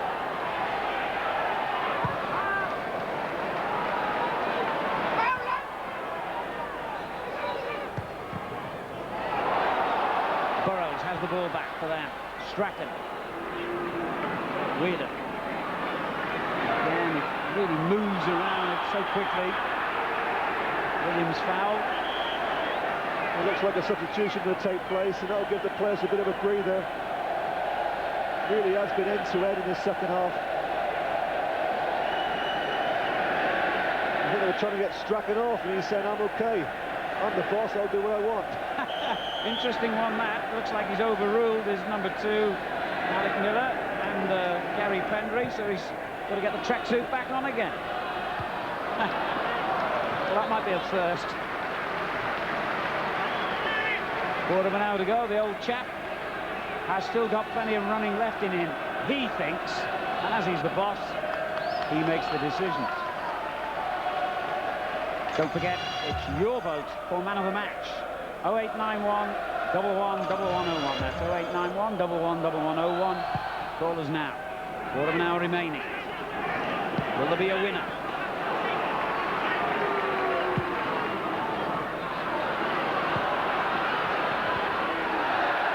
An awkward clearance for Adams, but he got it out of danger. Priority number 1. Got a clever ball out from Strachan, just played it in behind them, knew that it would cause a problem for the Arsenal back 3, using the pace once again of Huckabee. Strachan still there, fighting into the challenges.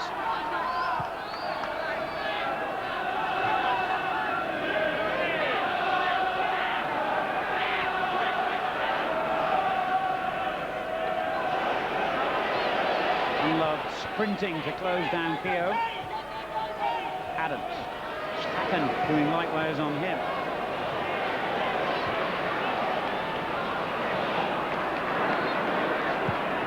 Telfer finding Huckabee.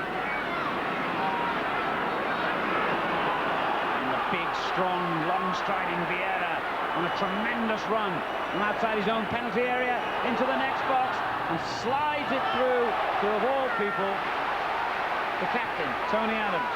That would never have happened in days gone by at Arsenal, would it? What a great surging run that was from Vieira. Strachan does his best to stay with him. Surges through. Little ball inside Williams for Adams. Good defending from Williams. And they're having a double substitution here. The young man, 18-year-old Nicholas Anelka, has come on to replace Paul Merson, and Gordon Strachan has finally submitted to the bench and allowed Kevin Richardson to take his place, a former Arsenal man, title winner in fact in his Highbury days, of course. Meantime, a corner, and the first touch from Anelka was to win the header. Dixon, back in it goes. And it's come out to the substitute once more. His shot well blocked. And of all people, it's Bergkamp back defending. Tony Adams attacking in the other penalty area. Bergkamp back defending. What's going on?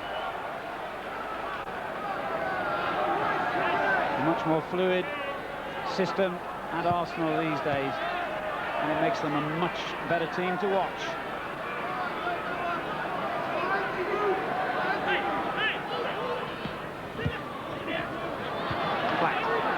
Bergkamp, good ball.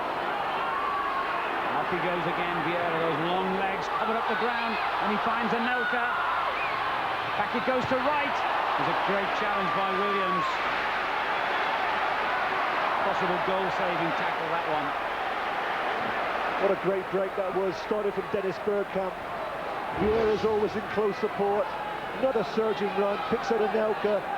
Knew exactly where right was, but so did Williams. Just gets his tackle in the nick of time. Anelka's got straight into the action here. Coming on as a substitute in that 3-0 win at Chelsea for his debut.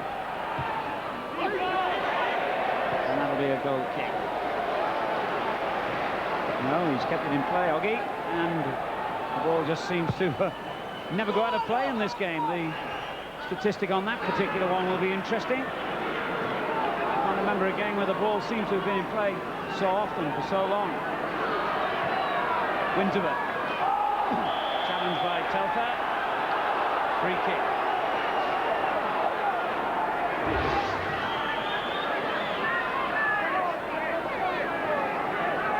And as you can see there, Telford just gets a little bit of the ball. And a lot of Winterburn. Yeah. 2/3 of Winterburn, a third of the ball.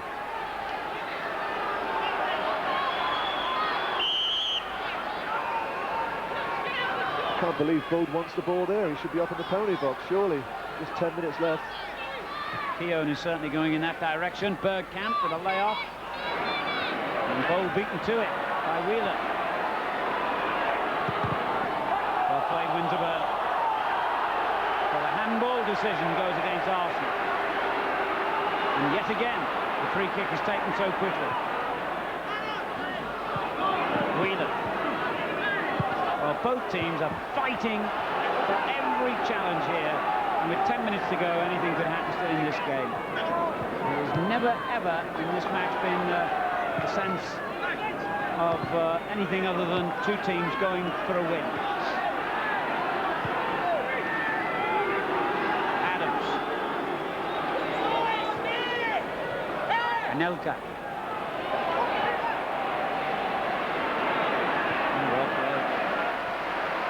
Winterburn.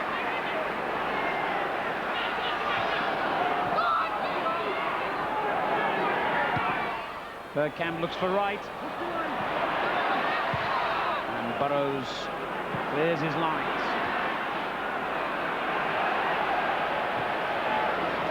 Yeah, Bergkamp. I certainly feel that Coventry need a little bit more off the front too, Alan, in terms of attacking and defensive work.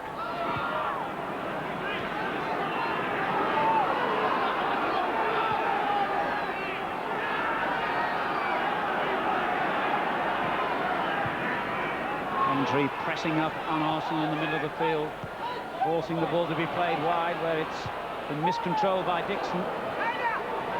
Williams in trouble here against Vieira.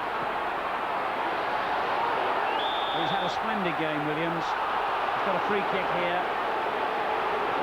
And Vieira will better keep his views to himself, having already been yellow carded. It was great pressing, but I think the referee's correct. Williams slightly fortunate to get away with that. He was the last man. Should be clearing from those sort of situations. Can't be dwelling on the ball when you're the last man. Well, tomorrow night the action moves on to Hillsborough. The FA Cup semi-final replay. Division 2 Chesterfield against the multi-million-dollar man from Middlesbrough. You can see the game exclusively live on Sky Sports 1. Our programme begins at 7.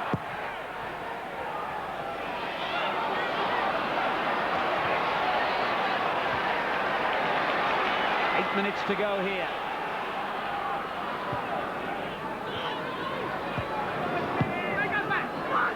Anelka, lovely skill from him. And a good ball for Platt. And it's Adams forward again. And Vieira in the right place again in the centre circle. Keown. Bergkamp does that brilliantly, he just leans into defenders. He felt he should have had a free kick then. Williams delighted. The referee has waved play on, and a risky ball by Coventry. And they're still shooting themselves in the foot here. Ian Wright! Well, Coventry seem to be committing Harry Carey then. Well, it was unbelievably bad defending. I think it was Noel Whelan who passed it across his box. Then it was Telfer, I think, who gave it away. Here you see Telfer. Closed down by Winterburn. Ball falls to right. Dregs his shot wide. And that was the Williams challenge on Bergkamp. That for me is a foul. Yeah. Well, another change made by Arsenal. Ray Parlour replacing Lee Dixon. Yet another positive move from Arsene Wenger. He knows he must go all out for victory. Forfeits a defender in Dixon. Midfield player in Parlour comes on. Yes, in the last 10 minutes, Arsenal have looked the more likely of the two teams to win this game. Although you have to say in the 10 minutes that preceded that, it was Coventry that had some wonderful chances. Richardson now finding Huckabee.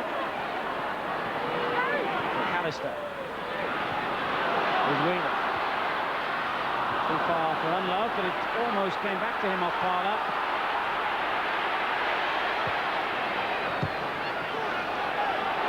And Keown still not sure which way to go here. McAllister keeps the pressure on. And that was good defending.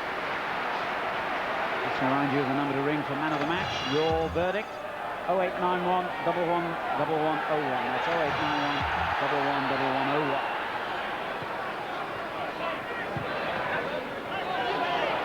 No extra time for once, so your vote will really count. Here's Unlove. Got that all wrong. Well, we had a dramatic start to this game. Will we see a dramatic finish? 5 minutes to go. 1-1. Parlour's first contribution. Coventry get the throw. This is Huckabee. Keown right behind him.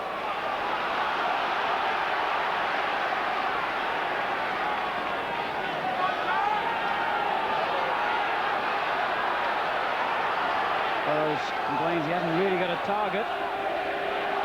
McAllister provides one. And Burrows dispossessed and deliberately tugged back Bergkamp. Well, that's what Vieira was booked for, wasn't he, for pulling the shirt? Oh, I was just going to say that. I mean, they do amaze you at times, referees, don't they?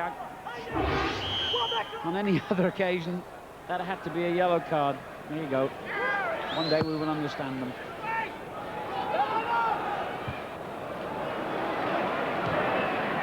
Black. I think the referee's doing a great job, Alan, anyway. I don't agree with you. Well, you've always been the diplomat. Anelka, right with a chance to win it. Well, that was one man you would take to win a game. Well, it's a great opportunity, wasn't it? Instant control from right, onto his right foot, straight into Grizovic.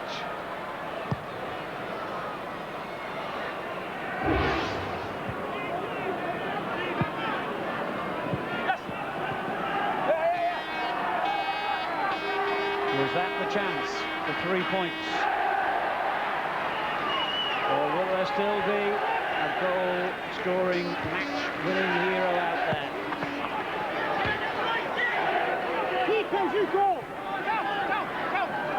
3 minutes remaining. Will 1 point be enough to preserve Coventry's status after 30 consecutive seasons in the top division? Can they get the three? Whelan. Lunging challenge by Adams to win the ball back.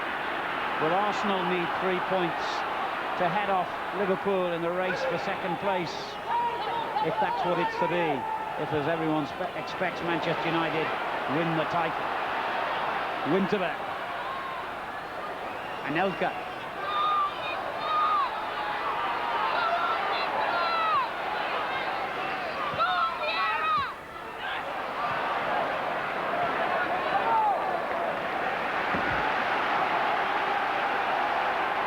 And Wenger, a more animated figure than I've seen him many times.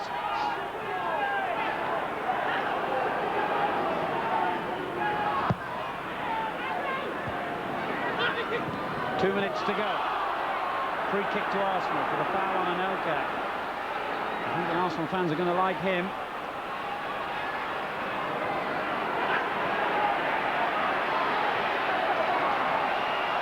And he's done well again here, Anelka. And he was having his shorts tugged as well. Arsenal's free kick. This time, everyone forward. Yeah, I was going to say, Keown, Bull, Adams have all gone forward. Only David Seaman left in the Arsenal half. Winterburn will take the kick. What a crucial moment this could be. But Grizovic makes a very easy catch in the end. And then there was an incident involving Keown. Now something else has gone on off the ball, with Vieira on the far side. And the linesman's going to have to report what happened here, because the referee had his back tended going off all over the place now. Ian Wright, as usual, has got himself involved in something that didn't initially concern him. Keown was involved before that. The linesman will have a bit of talking to do to the referee as well, and he's finished in the penalty area.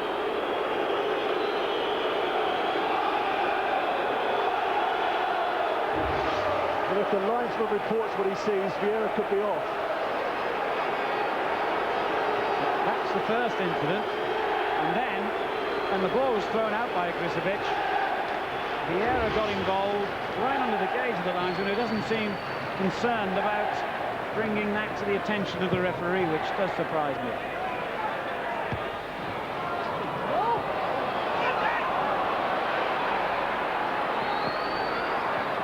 Bergkamp. Well, Andy Gray's going to have to use all his wizardry and technology, perhaps, to sort out that little incident at the end. We simply haven't had time to get back to it. Bowles header on. Oh, and it clawed its way across the face of the goal from Anelka's little toe poke.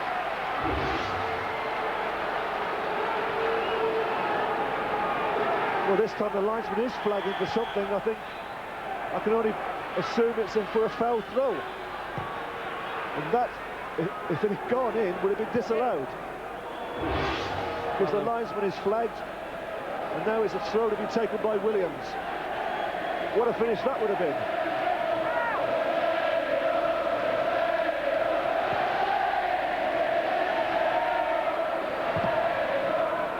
Now the rebound has taken it deep into Coventry territory again, and Williams slipped as he was trying to clear the ball. The referee's looking at his watch as Arsenal try to retrieve it quickly. And the final whistle has sounded.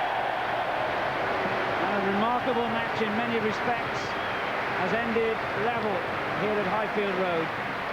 Coventry City taking the lead inside the first 90 seconds with a goal by Dion Dublin. Arsenal equalising from the penalty spot, the scorer Ian Wright. In and around those two goals, there were so many talking points, so many incidents, right down to the end.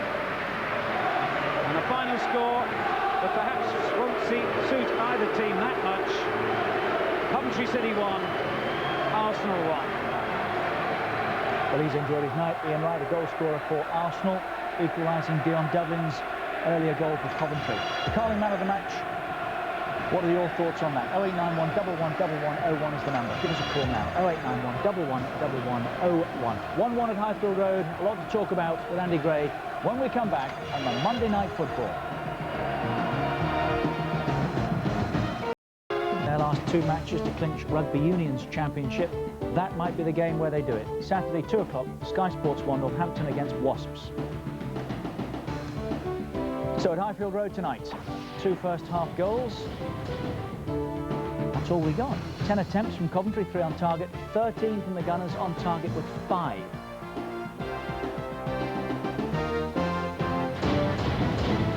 Three booked in the end, Whelan from Coventry, Wright and Vieira from Arsenal. Action areas first half, Arsenal shaded. The possession across the 90 minutes they had the better of, but the ball in play looked only 49 minutes from 92 play. Can't be right. I think we're loading up to a mistake there. We can't be right. 69. I think that's more likely. Would have been in the stands more, wouldn't it? Man of the match then. I know Andy's thoughts. Well, the fans agree. 81% for Gordon Strachan. Nobody else anywhere near. That simple. Right, 1-1 then at Highfield Road tonight. And who's going to be happier? I think undoubtedly Coventry will be the happier, Richard. I think you could see from everything that happened at the end of the game that if Arsenal want to finish second, they have to get the 3 points. It's as simple as that, I think. That's how big a game it was for them.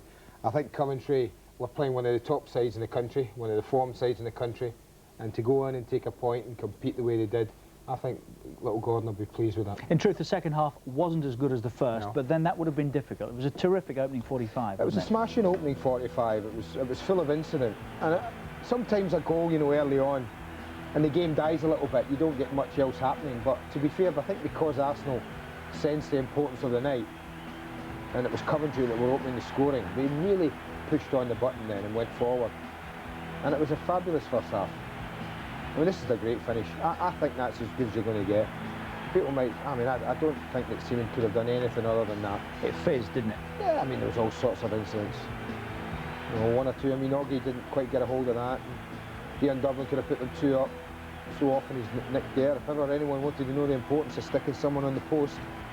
Underlined again. It was there for all to see. 2-0, and you fancy Coventry might have gone on and won the game. And they might have done had Oggy collected this. Did he need to collect it? Might he stood offside? But I think he had to collect it. It would easily have run out, Richard. There's no doubt about that, because it had enough pace and zip about it. But it was such a bread and butter take for him, a goalkeeper of Oggy's experience and quality, that I don't think anyone, I think Ian Wright was as surprised as anyone that it popped out of Oggy's arms.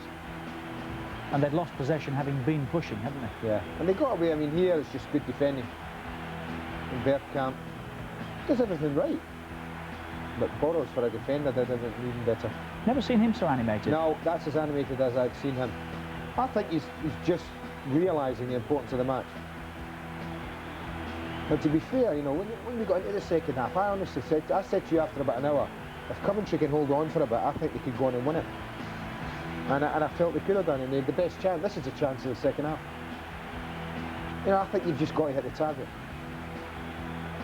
And what did he do? Look at Seaman and take it out? Maybe. I think the only thing I could think of is that he spotted Seaman arriving, and maybe just took his eye off the ball a little.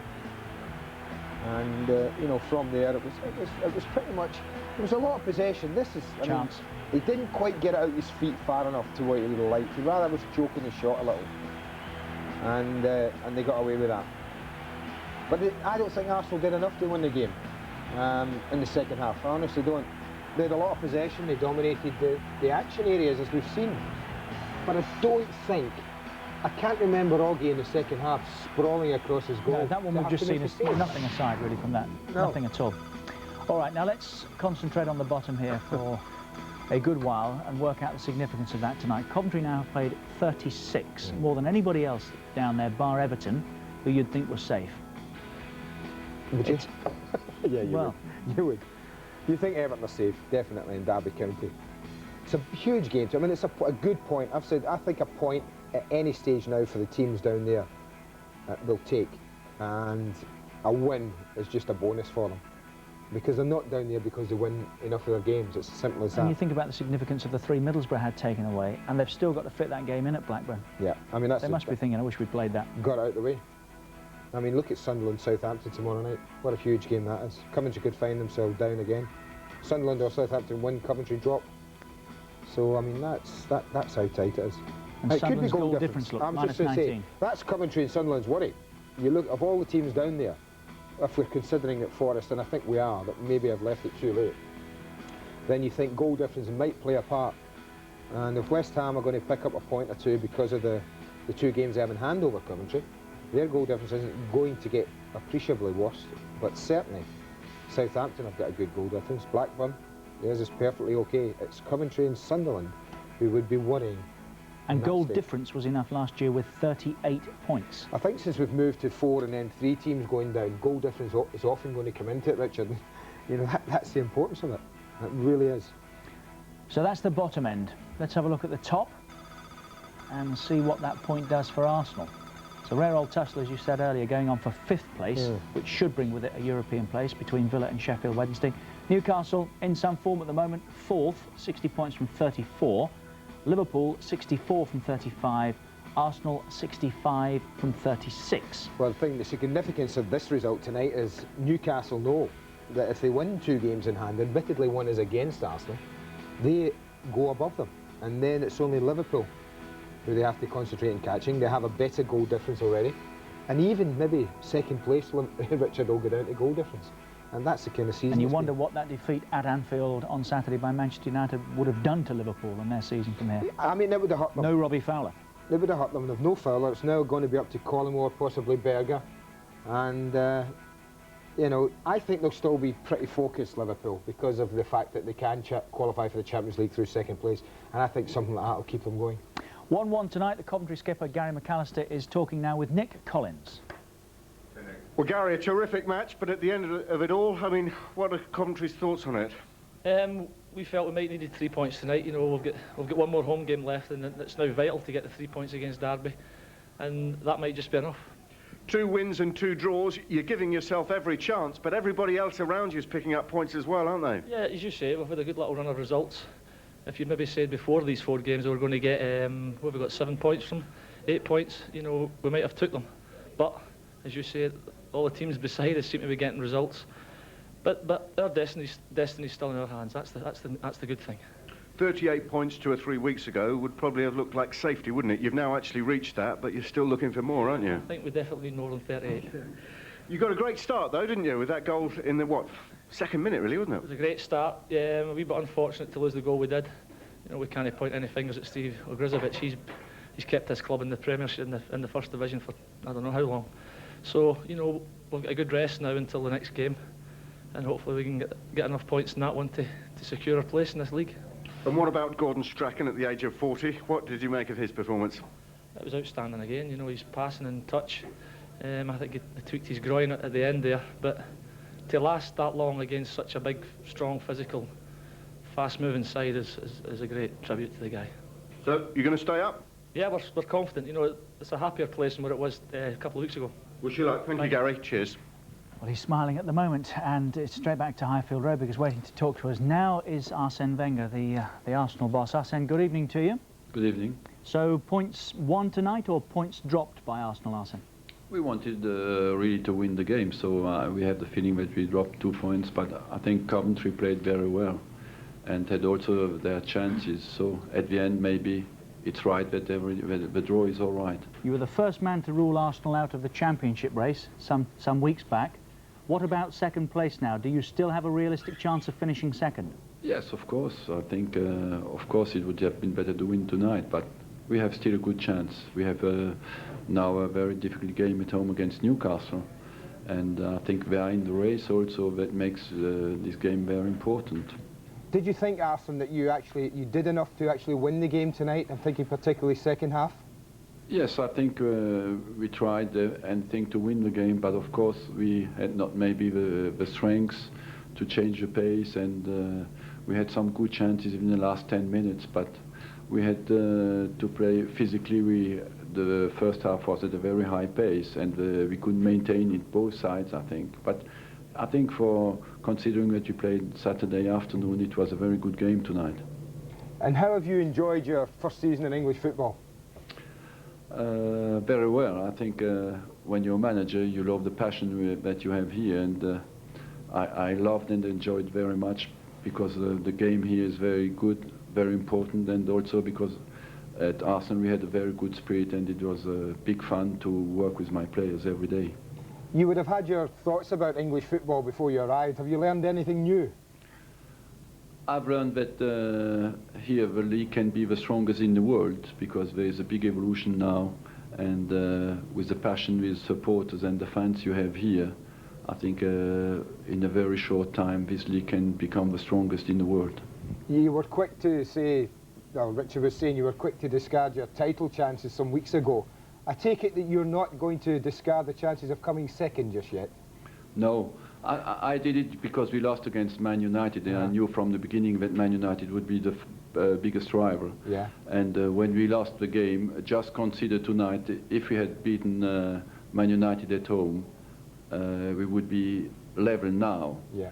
And when you lose a big game at home against the most important rival, the chances are out. I was reading in the newspapers today, you were saying that you felt the gap was closing between yourselves and Manchester United. Just how big do you think it is, the gap? It's, when you look at our season, I think the gap is just Man United could make a good European Cup and still win the league. That shows that they are the strongest team. And we had only the league and we're not able to win it, so we have of course to accept that we were the strongest team and that we have to go on and work. But I must consider also that at the beginning of the season Arsenal was not one of the favourites of the league, and my players did a great season until now, and we would like to finish it well now. How much are you thinking already about next season, Arsene? Is there much rebuilding to be done at Arsenal in terms of the playing staff? Rebuilding is a big word because the the players who I have here are very good, but I think we are a little bit short in the squad, and I have to bring in 3 or 4 players, yes, between 20 and 27, because we have a gap between the players of 20 and the players over 30, and we need some players in between. So if you finished second, are you saying you would have to add to the squad to compete realistically in the Champions League? Yes, because of course you need a bigger squad if you play in European Cup. I think our main target now is to be in Europe, and we have to win 1 more game. I think with 68 it could be all right, and after to try to be second. But anyway, if you play UEFA Cup or Champions Cup, you need a bigger squad than you have. You got very passionate there tonight, very animated. Was there any reason for that you can share with us? Sometimes it depends on the days. I had just a feeling I had to help the team tonight. Well, it was nice to see you, Arsene. Thank you. Thank you very much for joining us. Terrific. That's Arsene Wenger, the manager of Arsenal. 1-1. His team finished with Coventry City tonight at Highfield Road. We've yet to hear from the man of the match this evening. That just happened to be, of course, Coventry's manager, Gordon Strachan, who we will talk to very shortly. And when we come back, we will be looking back on some of the big talking points at Highfield Road tonight. And there were a few of them. That's next on the Monday Night Football.